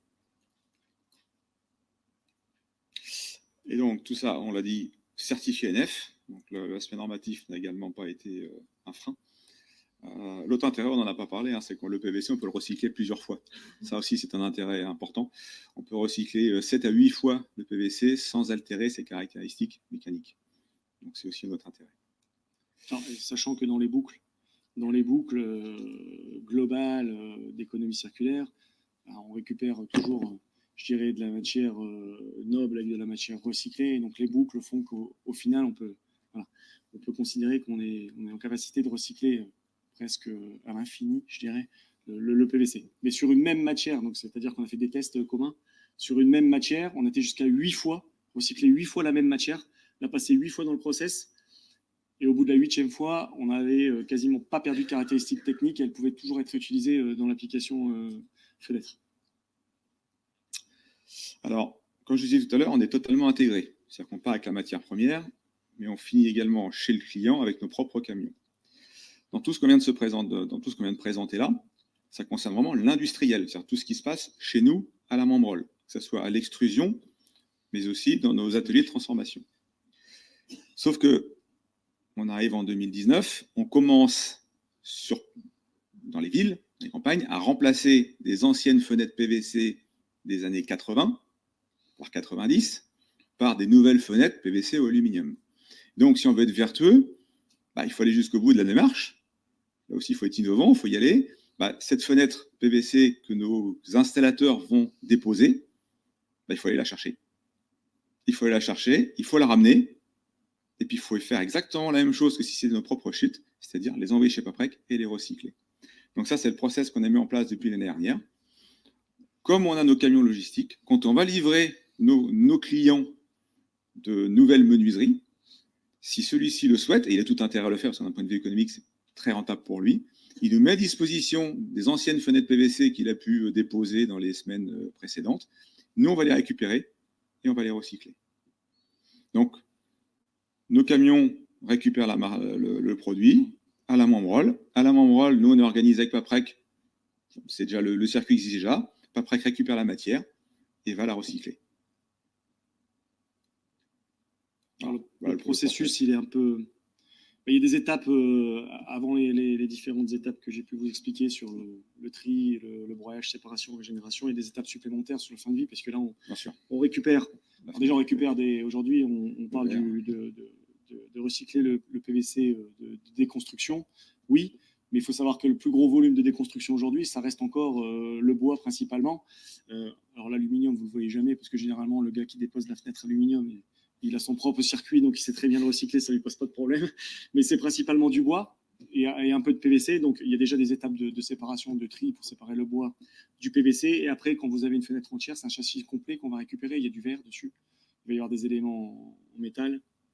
Donc il faut séparer tout ça pour pouvoir récupérer le PVC et pouvoir le transformer dans un process de finition, comme je vous expliquais tout à l'heure. Et l'intérêt, comme on disait tout à l'heure aussi, on ne fait d'écologie et de recyclage que s'il y a un intérêt économique. L'intérêt économique, il est partagé, parce que notre client, ça lui évite de payer une mise en décharge, qui sera en plus peut-être demain déjà interdite. Et puis nous, ça permet de valoriser de la matière. Donc là encore une fois, on est sur un système de bon sens où les deux sont gagnants et économiquement, on peut faire la bascule. Après, encore une fois, on recycle, c'est bien, mais pourquoi faire? Parce qu'avoir de la matière à disposition, ok, mais on en fait quoi? Et là, on va vraiment boucler pour aller vraiment jusqu'au bout. Alors déjà, oui, quelques chiffres, il ne faut pas oublier non plus. 500 000 tonnes de PVC recyclé, c'est quand même 1000 nouveaux emplois, c'est pour les chiffres qui nous sont donnés dans la profession. Pour chaque kilo de PVC recyclé, c'est quand même 2 kg de CO2 économisés. Et on l'a dit, le PVC se recycle jusqu'à 7 à 8 fois. Et pour info, quand vous fabriquez une matière première issue du recyclage, donc un PVC recyclé, c'est 17 fois moins énergivore que de fabriquer un PVC vierge. Ça, c'est aussi important. Le PVC, c'est aussi la résine qui a ce plus gros coef. Donc, une nouvelle fois, on tape beaucoup sur le PVC et de façon régulière, mais le PVC a aussi beaucoup d'avantages et c'est bien d'en parler. De la même façon que quand on recycle une fenêtre PVC qui a une durée de vie moyenne de 20 ans, 30 ans, on réutilise la matière recyclée pour refabriquer une fenêtre qui aura elle-même une durée de vie de 20 ans à 30 ans. Quand on recycle de l'aluminium, en général, on ne recycle pas de l'aluminium pour faire des fenêtres d'aluminium. On ne peut pas. C'est pas possible. Donc, on va faire de la canette. Mais la canette, elle n'a pas une durée de vie de 30 ans. Ah, c'est pareil. C'est souvent l'intérêt économique de l'alu qui a donné une image vertueuse en termes de recyclage d'aluminium, mais l'intérêt n'en est pas moins important pour le PVC. Alors, on a dit qu'on n'était pas... Non. On ne prenait pas parti, mais il faut savoir aussi quand même que c'est une fenêtre aluminium ne peut avoir des performances techniques que si à l'intérieur il y a également ce qu'on appelle des ponts thermiques en PVC. Sinon, on n'aurait pas la vertu d'être totalement thermique. Donc, voilà, ça a précisé également. Donc, quand on parle de l'utilisation courante des plastiques, y compris si on veut se séparer des plastiques, mais on voit quand même que là, si on veut avoir que des fenêtres alu, à un moment donné, on aura ou des problèmes de consommation énergétique, mais il faudra du PVC dedans pour que ce soit thermique, ou d'autres plastiques, parce qu'il y a possibilité de mettre d'autres plastiques également, mais quelque part, il faudra du plastique avec ces fenêtres alu pour qu'elle ait des performances techniques hautes. Et donc, quand on parle d'éco-conception, oui, le schéma, ça c'est le schéma d'un profilé PVC de fenêtre. Toute la partie, alors, pour ceux qui veulent voir tout à l'heure, j'ai le profil, j'ai ramené un exemple.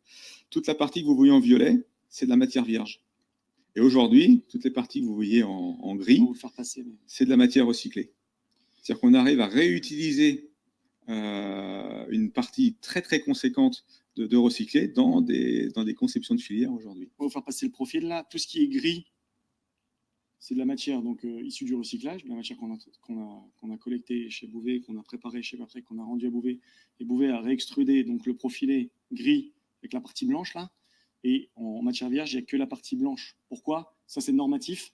C'est le CSTB autorise la réintégration de matière issue du recyclage, mais en couche interne dans des menuiseries normées NF. Pourquoi ? Parce que le recyclé, la matière recyclée, même si ça a quelques années, ça n'a pas non plus un retour assez important sur les impacts, notamment quand vous exposez une fenêtre au soleil, sur les impacts du soleil par rapport à la matière recyclée. Donc, on a l'obligation, surtout Bouvet qui a l'obligation de mettre une couche au moins de 5/10 de matière vierge à l'extérieur sur les faces exposées. Donc, et puis là, ils vous ont fait un bel assemblage de multimatériaux avec une partie aluminium. Donc aujourd'hui, par exemple, le taux de réutilisation de matière recyclée dans nos profils est à 16%. Si on prend tout le tonnage Bouvet extrudé, on est à 16% de taux de recyclé. L'objectif, en jouant sur l'éco-conception, c'est de pouvoir arriver à 75%.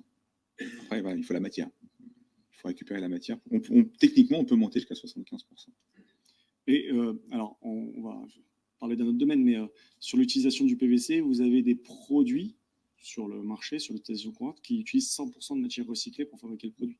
Ça existe également. Alors, pas dans la menuiserie NF, parce qu'il y a la norme NF, mais dans d'autres applications, on peut utiliser 100% de matière recyclée pour faire un produit. Ça, on en a parlé tout à l'heure. L'aluminium laqué aujourd'hui, si on veut juste un petit focus économique, c'est 4 500 € la tonne. Quand le PVC, c'est 1 500 € la tonne. On est quand même sur un rapport de 1 à 3. Par contre, l'avantage, c'est qu'on a le recyclage de l'alu permet de récupérer 1 000 € la tonne. Voilà. Donc voilà. Juste pour résumer, dans les filières, parfois dans le plastique, comme vous le disiez très justement tout à l'heure, parfois on ne voit plus que les bouteilles d'eau à la surface des océans. On a l'impression que tous les gens qui font du plastique font tout n'importe quoi. Et ben non, dans le PVC, depuis 20 ans, nos propres chutes sont recyclées. Et depuis l'année dernière, on a mis vraiment en place une filière pour récupérer toutes les anciennes fenêtres PVC qui ont été posées dans les années 80-90 pour également les faire entrer dans ce processus de recyclage. Voilà, avec un concept d'économie circulaire et un partenaire local dans le 49, Paprec, avec lequel on travaille vraiment en collaboration directe, étroite et à courte distance pour assurer ça. Alors, ce qu'il faut retenir surtout de la présentation qu'on vient de vous faire, c'est que cette boucle économie circulaire ne peut être mise en place que si on travaille en partenariat. C'est pas une relation client-fournisseur. J'achète pas à mon fournisseur une machine lambda et quand ça va pas, je lui tape dessus. Je mets en place un partenariat où le client accepte, lui, de quelque part. Deuxième terme, c'est investir. Alors, investir, c'est pas seulement de l'argent. Hein. Investir, c'est du temps.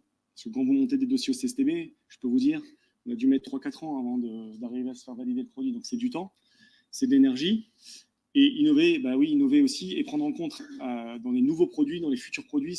Alors, on a parlé de comment réutiliser la matière à terme et donc se mettre en tête la fin de vie du produit, mais c'est aussi dans la conception de mon produit, comment je peux réintégrer soit la matière en boucle fermée, ou alors des fois aller plus loin également, comment je peux essayer d'introduire la matière recyclée. Et ça peut se faire que si on travaille en partenariat. Alors je sais que c'est pas toujours évident dans l'industrie, parce que généralement beaucoup d'industriels ferment leurs portes, veulent pas montrer certaines choses qui sont chez eux, mais ça ne peut fonctionner que si on travaille comme ça. Donc c'est important de l'avoir en tête. C'est un mot fort, mais c'est un mot important. Le partenariat, c'est vraiment essentiel dans cette boucle économie circulaire. Très bien, merci beaucoup pour cette présentation en duo. Et c'était bel exemple d'économie circulaire dans le BTP qui, en effet, on sait aujourd'hui, vu les gisements de matière, il y a de nombreuses choses et de chantiers à mener. Donc, merci beaucoup pour cet exemple. Je précise aussi que l'entreprise Bouvet est membre de l'ADEC, donc l'association pour le développement de l'économie circulaire collaborative en Maine-et-Loire, tout comme l'entreprise Jambal, qui va maintenant présenter sa démarche donc, sur la réintroduction des plastiques post-industriels et l'utilisation de matières premières recyclées, avec monsieur Didier Philippe, directeur général de Jambal. Bonjour à tous. Bon, je vais présenter un petit peu Jambal comme tout le monde l'a fait, en espérant que ça va pouvoir se déclencher. Attends, je sais pas trop. C'est la flèche? Oui, c'est celle de côté. D'accord, voilà. D'accord, c'est bon. Ouais, d'accord. Donc, je vais vous présenter l'introduction de matières plastiques recyclées d'origine post-industrielle et post-consommateur dans une entreprise qui fait de l'emballage, hein, qui est Jambal. Donc, on est une société qui est beaucoup plus modeste que nos prédécesseurs, puisqu'on est une entreprise qui est dans la moyenne, finalement, de la plasturgie, puisqu'on est à peu près 5 millions d'euros de chiffre d'affaires et 35 personnes.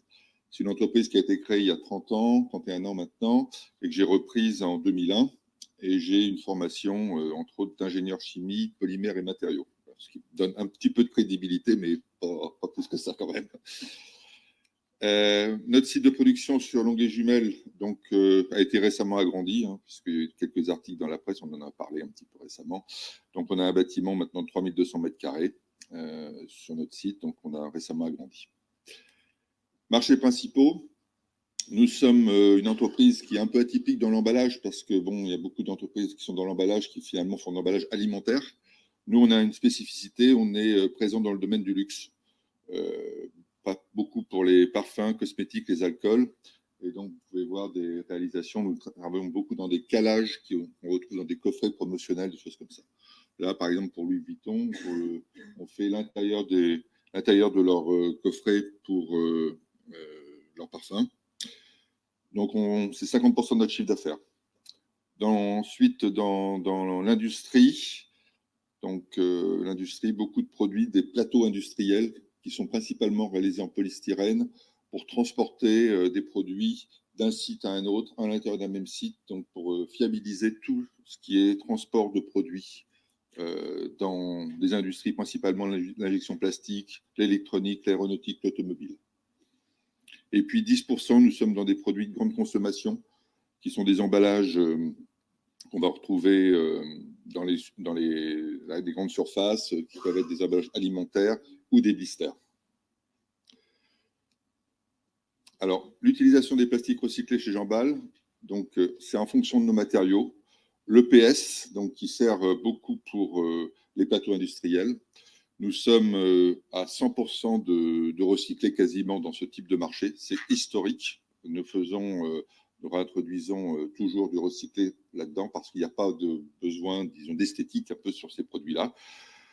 Et c'est une utilisation, disons, traditionnelle depuis très longtemps sur des chutes qui sont principalement industrielles, puisque la collecte n'est pas encore, je dirais, en place véritablement. Ça commence à avoir des collectes post-consumer là-dessus, mais c'est principalement de la collecte industrielle. Ensuite, dans le marché du luxe, alors j'ai des exemples, je vous les montrerai tout à l'heure si vous les souhaitez.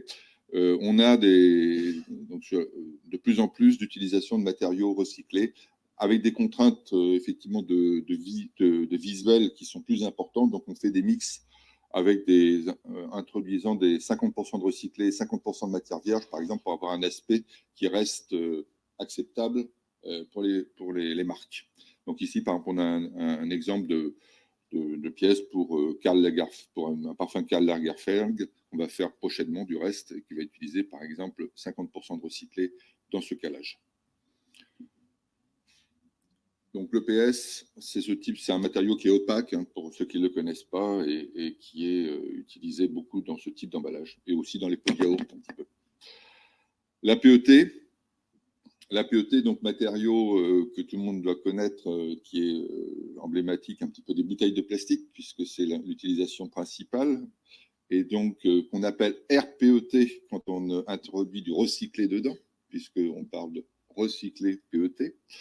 Donc là, la source de matière, elle est un peu différente, elle est post-consumer, puisqu'on a des gisements très importants maintenant qui viennent et en croissance continue à partir des collectes de bouteilles en particulier, mais également des tris qui se font sur les autres emballages qui sont triés par les centres de tri, et bien entendu les industriels comme nous qui recyclons 100% de nos produits. Donc on a une demande très forte actuellement dans le marché de l'alimentaire et des blisters en substitution à l'APET. C'est une demande qui existait, mais qui, effectivement, avec les polémiques récentes sur le plastique et la réutilisation des plastiques, devient un enjeu important d'un point de vue marketing et environnemental pour les marques. Dans ces applications, nous sommes dans des applications avec 70% de recyclé et 30% de vierge. Généralement, ce sont des matériaux tri-couches, c'est-à-dire que vous avez une couche de recyclé au milieu, un petit peu comme vous, tout à l'heure, vous expliquiez pour le PVC, et 2 couches de vierge de chaque côté pour garantir l'alimentarité de ce type de matériaux. Donc là, encore, on a des demandes très importantes. Je vais citer quelques exemples ensuite, parmi d'autres. Demande croissante dans le luxe aussi, pour l'APET, avec des formulations qui peuvent être un peu différentes, donc en fonction des applications, avec 30% de recyclé, 70% de vierge, pour des questions effectivement d'aspect aussi là-dedans, et 70% de recyclé ou 30% de vierge en fonction des marchés. Quelques exemples clients qui sont un peu significatifs par rapport à ça. Par exemple, Cosmiti, nous faisons l'emballage qui va à l'intérieur d'un coffret carton pour présenter des offres promotionnelles avec différents thés là-dedans. Ce sont des cadeaux, généralement que l'on offre dans les magasins Cosmiti. Donc, c'est décidé à faire ce genre de choses. Donc, en 2018, ils ont remplacé l'emballage carton par un calage RPET. Donc, ils ont choisi directement de passer en RPET. Alors, pourquoi ils ont substitué le plastique au carton ? Pour des raisons économiques principalement, qui ne tient pas compte forcément du coût que du carton par rapport au plastique, mais aussi aux caractéristiques techniques du plastique qui fait que c'est léger, c'est souple, c'est facile à mettre en œuvre et ça permet des économies très importantes de conditionnement et une présentation qui est optimisée par rapport au carton qui n'a pas les mêmes caractéristiques techniques pour tenir les produits, qui n'a pas la même souplesse, etc.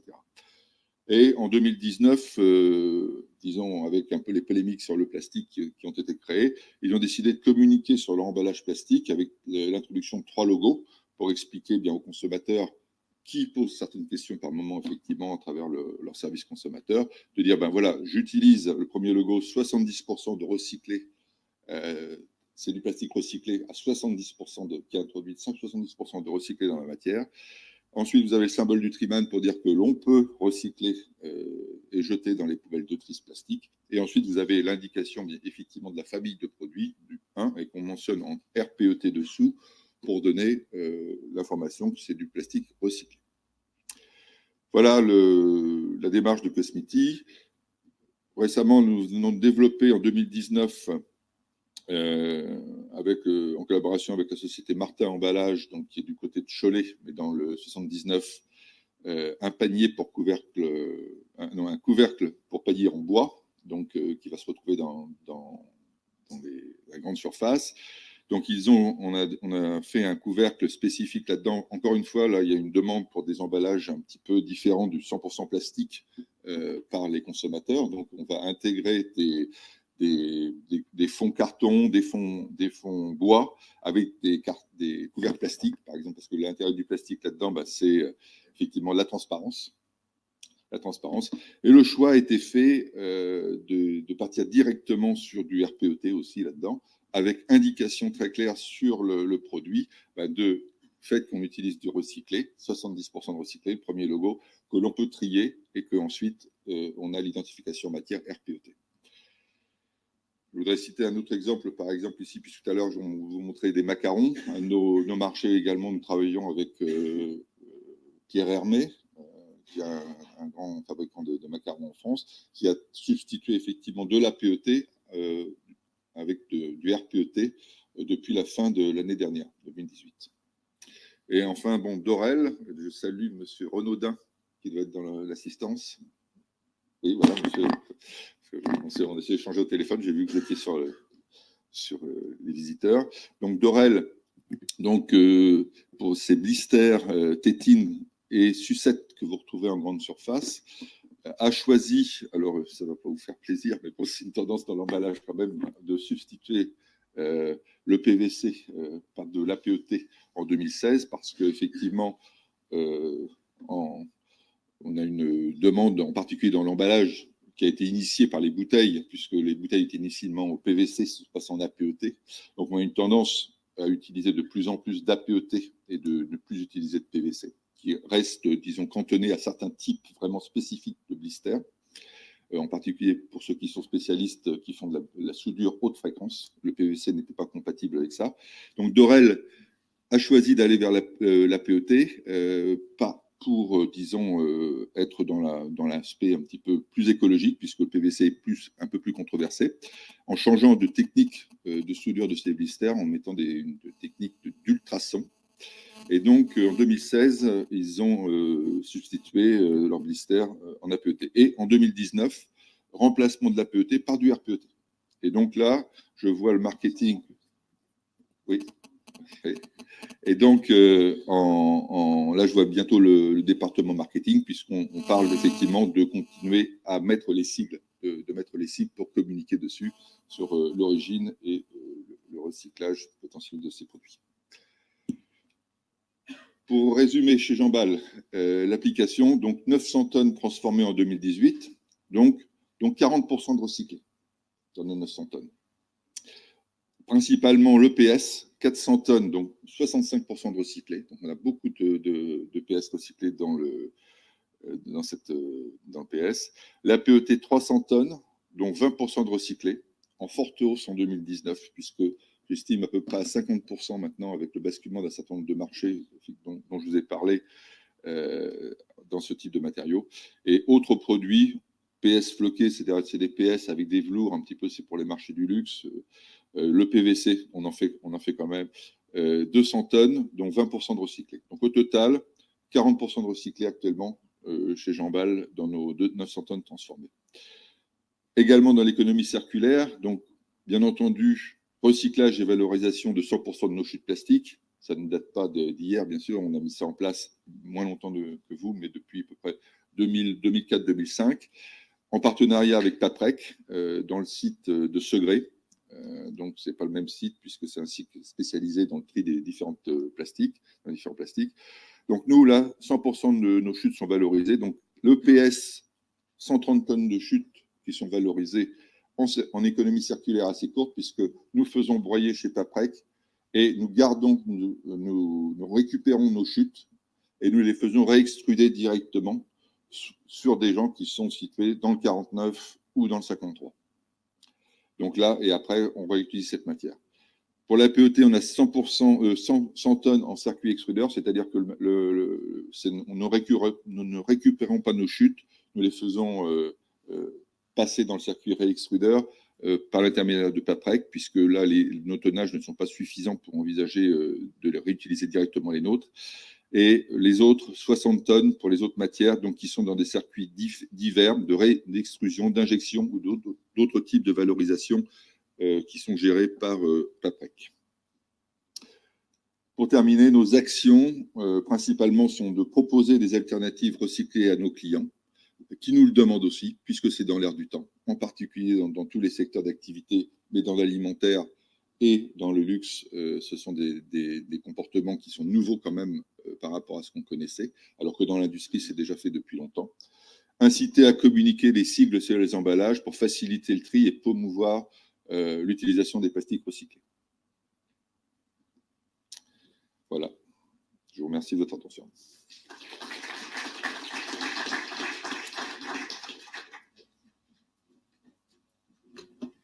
Donc, merci beaucoup pour cette présentation sur justement l'introduction des matières recyclées. Donc, on voit que le secteur de l'emballage évolue et on a des beaux exemples en Maine-et-Loire. Donc, on a un peu dépassé le temps, je m'en excuse, mais en termes de conclusion, juste repréciser certaines choses et on aura un petit temps d'échange autour du café si vous souhaitez ensuite échanger avec nos différentes entreprises.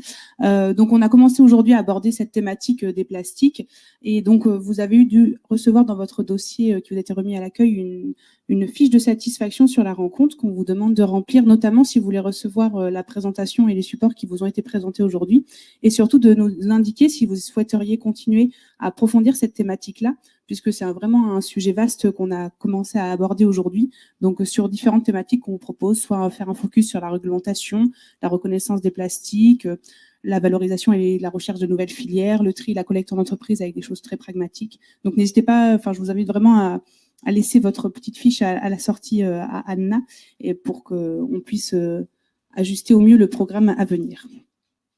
Autre petit focus, on en a un petit peu parlé dans différentes présentations sur l'éco-conception, mais dont on a un dispositif en cours à la Chambre de commerce et industrie, justement, si vous cherchez à optimiser l'impact environnemental de vos produits, notamment sur la question du plastique, savoir vraiment d'un point de vue cycle de vie, quels sont les impacts principaux et dans l'analyse environnementale. Donc, n'hésitez pas à approfondir via le dispositif Éco-Produire pour mener vraiment de A à Z votre démarche d'éco-conception avec une partie formation, mais également une partie travail, comment on communique sur le sujet, comment on prévoit l'image responsable. Donc, pareil, vous avez la fiche produit qui est détaillée. N'hésitez pas à venir me poser des questions sur ce dispositif. C'est vraiment un dispositif un peu exceptionnel qui a lieu en 2019, qui est porté par les chambres de commerce et d'industrie avec un soutien financier de l'ALEM très important. Donc, qui peut être avantageux pour passer à l'action et aller vers l'éco-conception. Enfin, on propose également différents accompagnements sur la gestion de vos déchets, notamment des formations, si vous souhaitez réduire, optimiser la gestion de vos déchets en entreprise, avec une session début juillet. Et comme... Ah oui, 2019, oui, pardon. Merci pour la remarque. Et enfin, deux des entreprises sont membres de l'ADEC, donc c'est un réseau d'entreprises engagées sur l'économie circulaire et collaborative. On regroupe 70 industriels du Maine-et-Loire qui passent à l'action avec des actions concrètes et simples sur l'économie circulaire dans le but vraiment que chacun diffuse et fasse partager ses bonnes pratiques sur le sujet. Donc n'hésitez pas à rejoindre cette dynamique aussi. Donc, je tiens en conclusion vraiment à vous remercier pour votre participation. Si vous l'acceptez, on peut prendre le temps d'avoir quelques questions et un échange maintenant. Il y a des micros à disposition si besoin.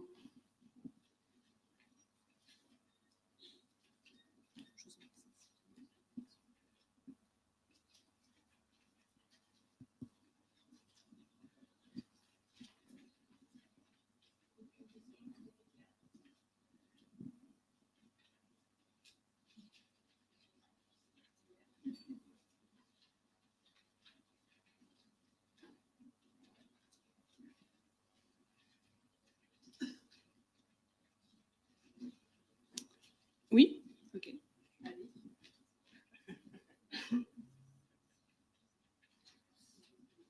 Oui, bonjour, Nicolas Rubin, Chambre d'agriculture des Pays de la Loire. forcément une question en lien avec l'agriculture, juste par curiosité, partenariat Paprec-Bouvet.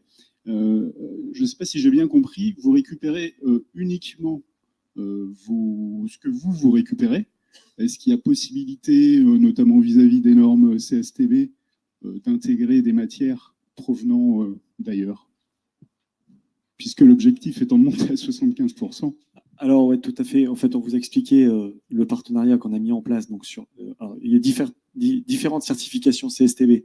C'est un peu technique, mais en gros, il y a 3 matières CSTB éligibles. Donc, il y a les matières dites propres aux clients, donc ce qu'on a monté avec Bouvet. Et après, nous, Paprec, en tant que site, on est certifié également par le CSTB en tant que site fabricant de matières CSTB. Donc, si vous allez sur le site du CSTB, on va être dans la liste des fournisseurs potentiels de matières CSTB issues du recyclage. Et donc, oui, en effet, on pourrait vendre demain de la matière à Bouvet, en plus de ses propres matières, pour réintégrer dans ses produits.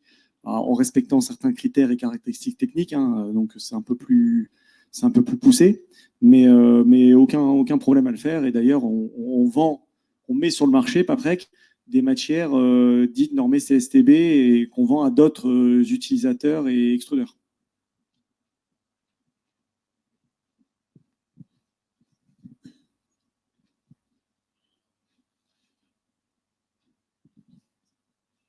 Bonjour, Stéphane Audebeau, société Goé, on travaille dans le domaine du luxe et j'avais une question à vous poser concernant votre position sur ce qu'on appelle les plastiques dits végétales à base d'amidon, etc.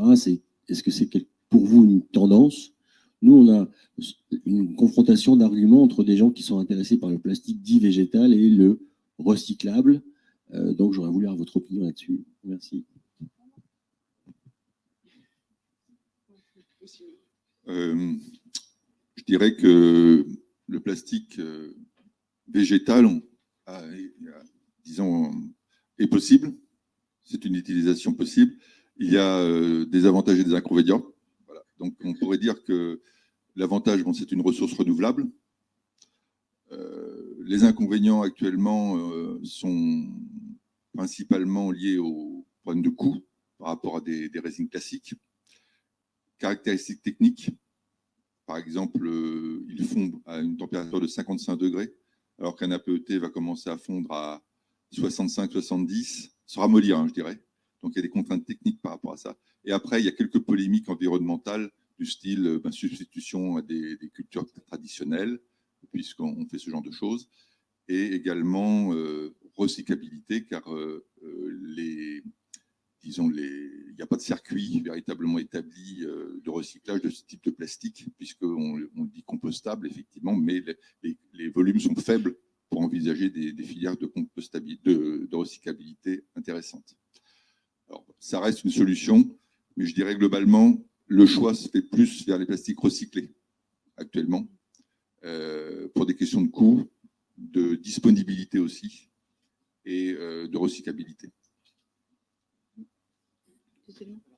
Et aussi, ce qui est important de savoir, c'est que si on se retrouve, nous, confrontés à des industriels qui utilisent des matières, différentes matières plastiques, alors eau végétale ou issues, je dirais, matières vierges traditionnelles, se pose aussi le problème de traçabilité, de séparation, parce qu'on peut perturber les flux de recyclage.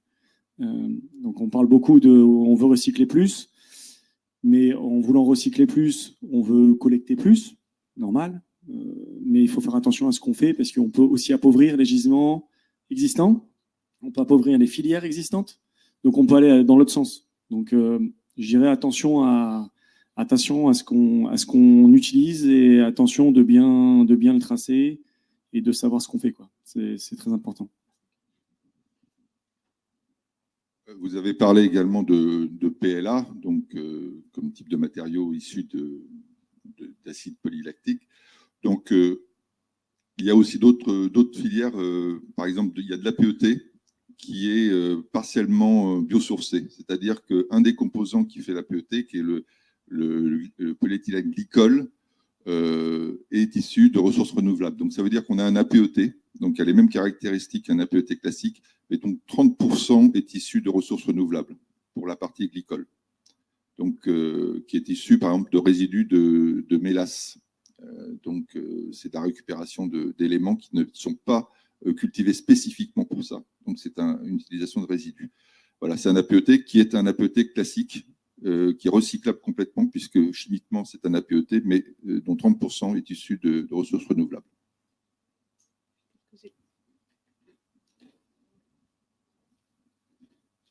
Oui, et je voudrais juste compléter sur, on parle de, là vous avez parlé de végétal. Hein. Il y a une grosse polémique où il y a vraiment des confusions parce que beaucoup de gens parlent de bioplastique. En fait, il y a deux domaines. Il y a la composition de la matière première initiale. Est-ce que c'est biosourcé ou pas? Ou est-ce que ça vient du végétal ou pas? Et là, je pense qu'il y a des vraies réflexions à avoir. Il y a beaucoup d'études scientifiques aujourd'hui qui essayent de voir quel est l'intérêt environnemental entre le plastique issu des ressources pétrolières versus issu de ressources végétales. Parce que si sur certaines dimensions, c'est mieux issus de ressources renouvelables, c'est pas forcément vrai en eutrophisation, par exemple. Donc là, il faut vraiment regarder ça en analyse de cycle de vie et on parle de biosourcés. Alors, les circuits de collecte, après, c'est une vraie question. Aujourd'hui, il y a des produits dans la collecte d'emballage qui ont des malus parce qu'ils sont biosourcés, parce qu'il n'y a pas de filière par derrière pour les récupérer. Donc, il faut faire attention à ça. Après, la question du compostable, c'est rien à voir. Je pense que vous en avez parlé. Vous avez des produits tout à fait classiques qui sont compostables. Et c'est pas parce que c'est biosourcé que c'est compostable, et c'est pas parce que c'est pétrosourcé que ce n'est pas compostable. Donc, il faut vraiment différencier les sujets de l'origine de la matière, de sujets de la fin de vie de la matière. D'autre part, sur le compost, pour moi, j'ai toujours deux caveats sur le compost. Un, les normes de compost aujourd'hui ne sont pas cohérentes avec les durées de vie des produits. Donc, on a vraiment une harmonisation à faire entre les méthodes techniques de compostage et la fin de vie des produits compostables. Et puis l'autre chose, il y a vraiment une réflexion quelque part, si on parle de autant le produit issu du végétal, c'est vraiment quelque chose qui me paraît très intéressant à continuer à explorer, autant du compostable, on est quand même aujourd'hui dans une question d'optimisation d'utilisation de la ressource. Est-ce que l'on va favoriser le produit qui peut être recyclé, et on l'a vu 7 à 8 fois, ou est-ce qu'on va favoriser un produit qui directement ne vivra qu'une seule fois? Et là, on peut se poser aussi la question. Ce qui n'impacte pas du tout l'origine du produit. On peut très bien avoir un produit biosourcé qui soit recyclable plein de fois. Mais il faut vraiment, dans la réflexion, avoir une réflexion cycle de vie sur l'ensemble de la distance et séparer le sujet de l'origine de la matière et celui de la fin de vie du produit.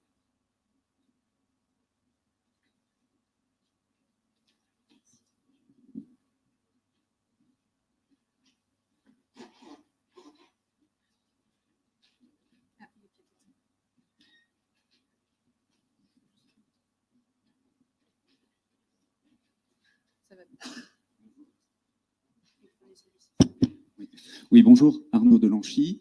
Je souhaitais poser une question sur les normes. En fait, vous avez parlé des normes comme étant souvent un frein. L'AFNOR appelle désespérément les industriels à participer au comité de normalisation.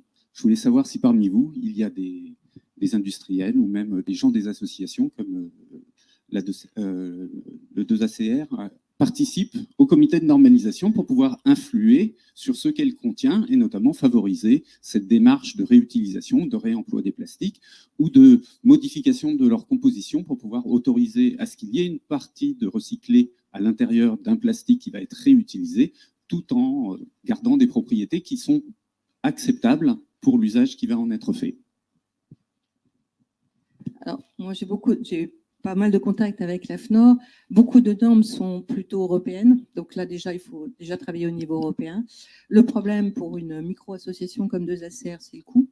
Parce que participer à l'élaboration d'une norme, c'est cher. Nous, on compte chacun des euros. Et puis après, c'est très technique. C'est-à-dire qu'il faut il faut rentrer dans le détail. Il n'y a pas une norme, il y a des milliers de normes par produit. Et donc, c'est vraiment plutôt au niveau, pour moi, d'une position globale et d'une philosophie à mettre en place. C'est-à-dire qu'on devrait de plus en plus promouvoir la norme comme une norme de fonctionnalité et d'utilisation et non pas une norme de définition et de structure du produit. Et ça, c'est une philosophie à mettre en place et à promouvoir aussi bien au niveau AFNOR qu'au niveau européen. Aujourd'hui, il reste encore pas mal d'endroits où la norme, pour moi, est un outil de gestion de la concurrence et de l'univers concurrentiel. Et donc, il y a cette dimension-là qui existe. Alors, en parler, moi j'en parle, parce que ma fonction, c'est plutôt de la formation de communication et formation. J'en parle ubi et orbi. Maintenant, participer à l'élaboration d'une norme, on n'a pas les moyens d'être...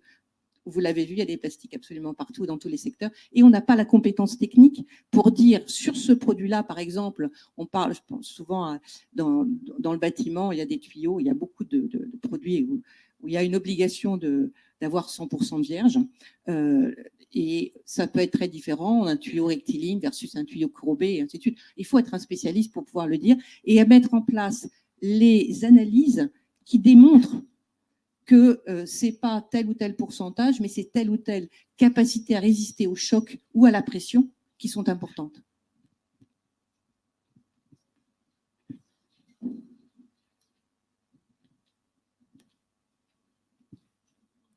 Oui. Alors oui, je vais répondre oui, on participe aussi, mais via aussi, on a des syndicats.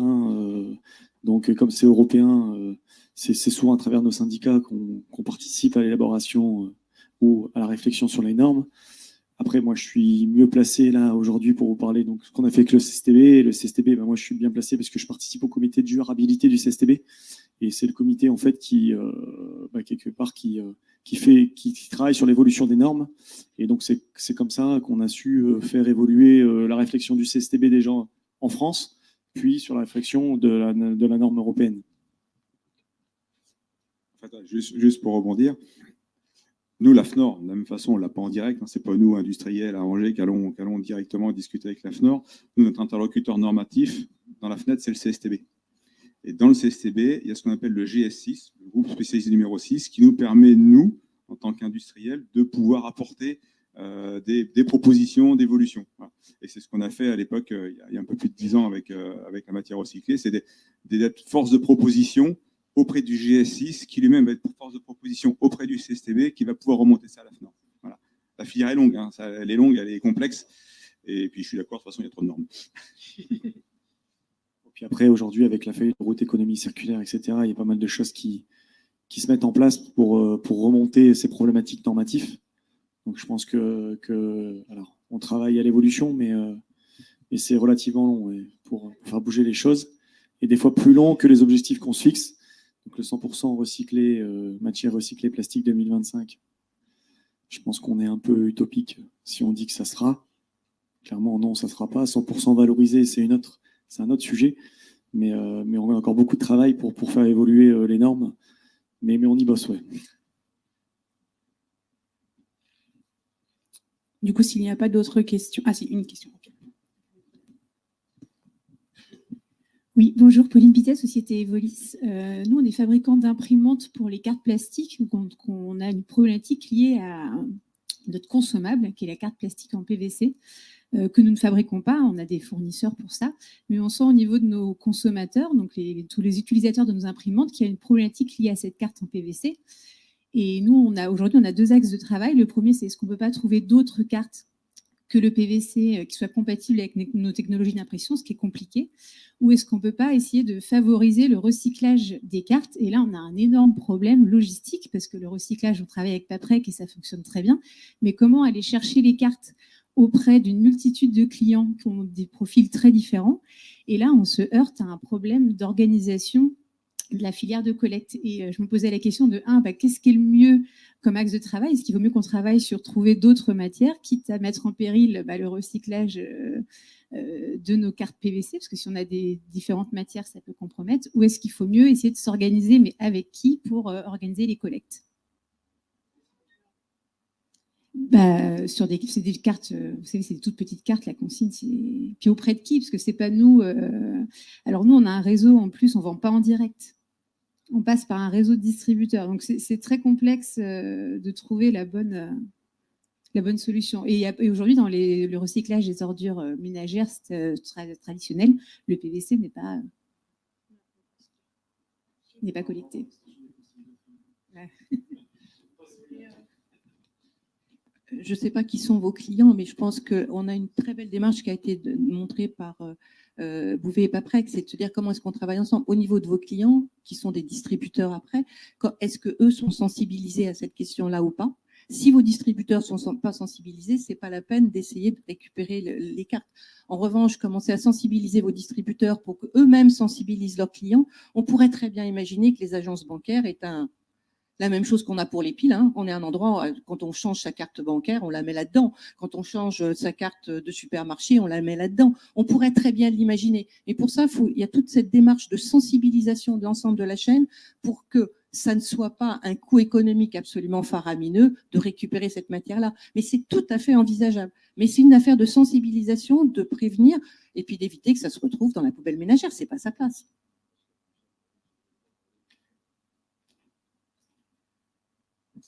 Peut-être. Peut-être.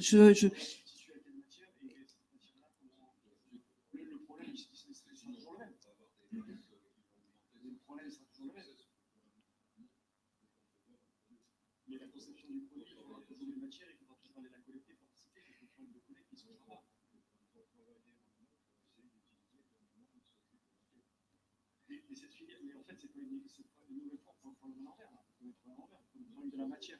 C'est pas le problème de la matière, c'est le problème de la collecte. La matière, elle a toute la filière de recyclage. De la collecte jusqu'à la transformation du produit dans une filière. Donc le problème, il n'est pas la matière. Le problème, il est comment collecter. Non, mais je ne vends pas mon métier. Moi, je suis recycleur, je recycle n'importe quelle matière. Donc demain, si c'est du PET, du PS, c'est pas le problème. Ce que je veux vous dire, c'est que c'est le problème de collecte. Et comment on fait pour aller collecter, aller chercher les gisements diffus, que ce soit du PVC, du bois, du plastique, ce que vous voulez, ça ne change pas le problème, c'est le problème de collecte. Donc, en effet, on peut réfléchir sur changer la problématique de matière, ce n'est pas le sujet. Le sujet, c'est comment on va le collecter demain également. C'est ça qu'il faut avoir en tête. Ok, je vais changer ma matière, je vais mettre une autre matière, mais comment je fais pour le collecter? Ça ne changera pas la question de fond. La question de fond, elle était comment je collecte, pas la matière. Et on peut pas l'histoire PVC ou autre chose. On peut quand même identifier on parlait du PET opaque tout à l'heure. Si on s'était posé la question de la fin de vie, ça c'est pas sorti il y a 50 ans le PET opaque. Le PET opaque, ça a 1 an. On peut, bon, voilà, un peu plus.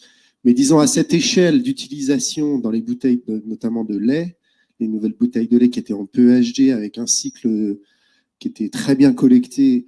Enfin voilà, je vais pas vous refaire l'histoire, mais je suis pas tout à fait d'accord avec vous. On pourrait se poser la question avant de mettre sur le marché. D'ailleurs, c'est le cas aujourd'hui au sein des fédérations. Enfin, nous, on est membre de Fédérec, qui travaille avec le SRP, qui travaille avec d'autres. Donc, il y a quand même. Je pense que la collecte n'est pas le seul problème. On collecte très bien le PET opaque. Je ne crois pas qu'il y ait d'usines, Paprec ou autres, qui sachent recycler le PET opaque. En post-consommation, en post-production.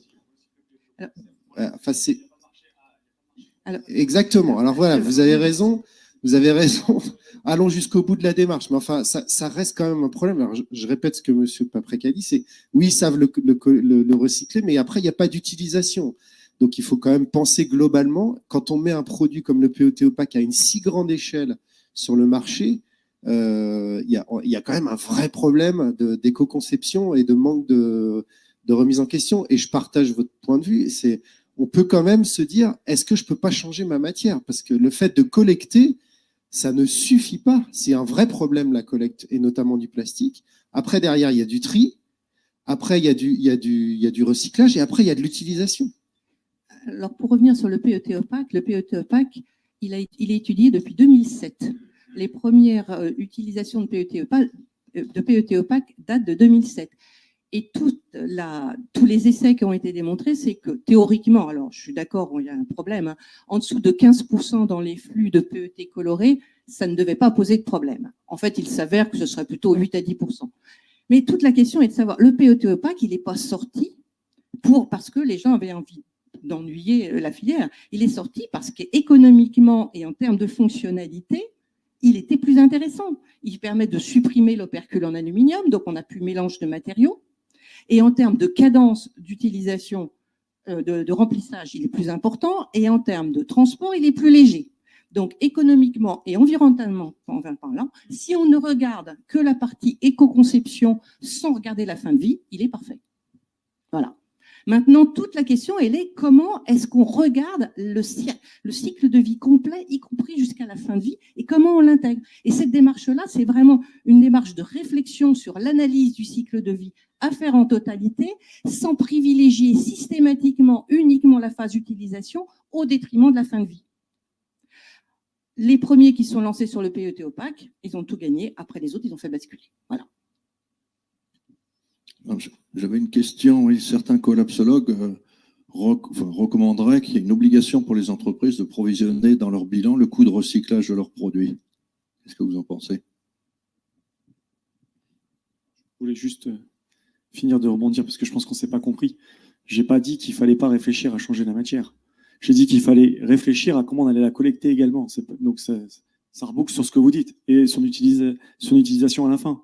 Et quand on parle d'éco-conception, on en a parlé tout à l'heure, quand on fait de l'éco-conception et qu'on sort une bouteille de lait en PET opaque et qu'on met le premier et qu'on n'ouvre pas les portes et qu'on n'en discute pas, on ne s'est pas posé la question de savoir si c'était recyclable ou comment on l'a utilisé. On s'est posé la question de oui, c'est plus esthétisme, c'est plus léger, c'est plus rentable, c'est plus économique. On ne s'est pas posé la question jusqu'au bout et on n'a pas travaillé sur un groupe de projets sur la boucle complète. C'est ça le problème de base. Donc, je rebondis sur ce que j'ai dit. Et on peut regarder à substituer des matières. Le PEHD a été substitué, le PET s'est substitué au PEHD, donc on voit bien que ça se fait, pas de problème. Sauf que ça a amené des contraintes supplémentaires. Par rapport à la question sur la provision. Alors, la provision, pourquoi pas? La vraie question, elle est de savoir, est-ce qu'on vit dans un monde fermé qui est franco-français ou est-ce qu'on vit dans un monde mondial? S'il n'y a que les entreprises franco-françaises qui doivent faire les provisions, ben, je suis désolée, on milite pour la désindustrialisation en France. Donc, on est dans un univers mondialisé, on a une balance commerciale qui est négative pour la France. Donc, à partir du moment où on va faciliter, on va mettre des contraintes supplémentaires aux entreprises françaises, même si... Hein? Ah oui, mais en fait, si on regarde les choses en face, le principe même de la REP, c'est ça. Le principe même de la REP, c'est ça. Le tout, c'est de savoir comment cette REP est appliquée. Et aujourd'hui, la responsabilité élargie du producteur, elle est appliquée extrêmement différemment suivant les pays en Europe, même si c'est le premier système mondial finalement de provisionnement sur la fin de vie et sur la gestion de la fin de vie, mais elle est appliquée de manière extrêmement différente, ce qui fait qu'il y a plus ou moins... Ça ne joue pas encore au niveau où ça devrait jouer pour pouvoir prendre en compte la fin de vie, de mon point de vue. Comme on a pas mal dépassé le timing, je vous propose qu'on prolonge les échanges autour d'un café si vous le souhaitez. En tout cas, je remercie vraiment nos 7 intervenants d'aujourd'hui. C'était un atelier passionnant. Et puis, merci à chacun de votre présence.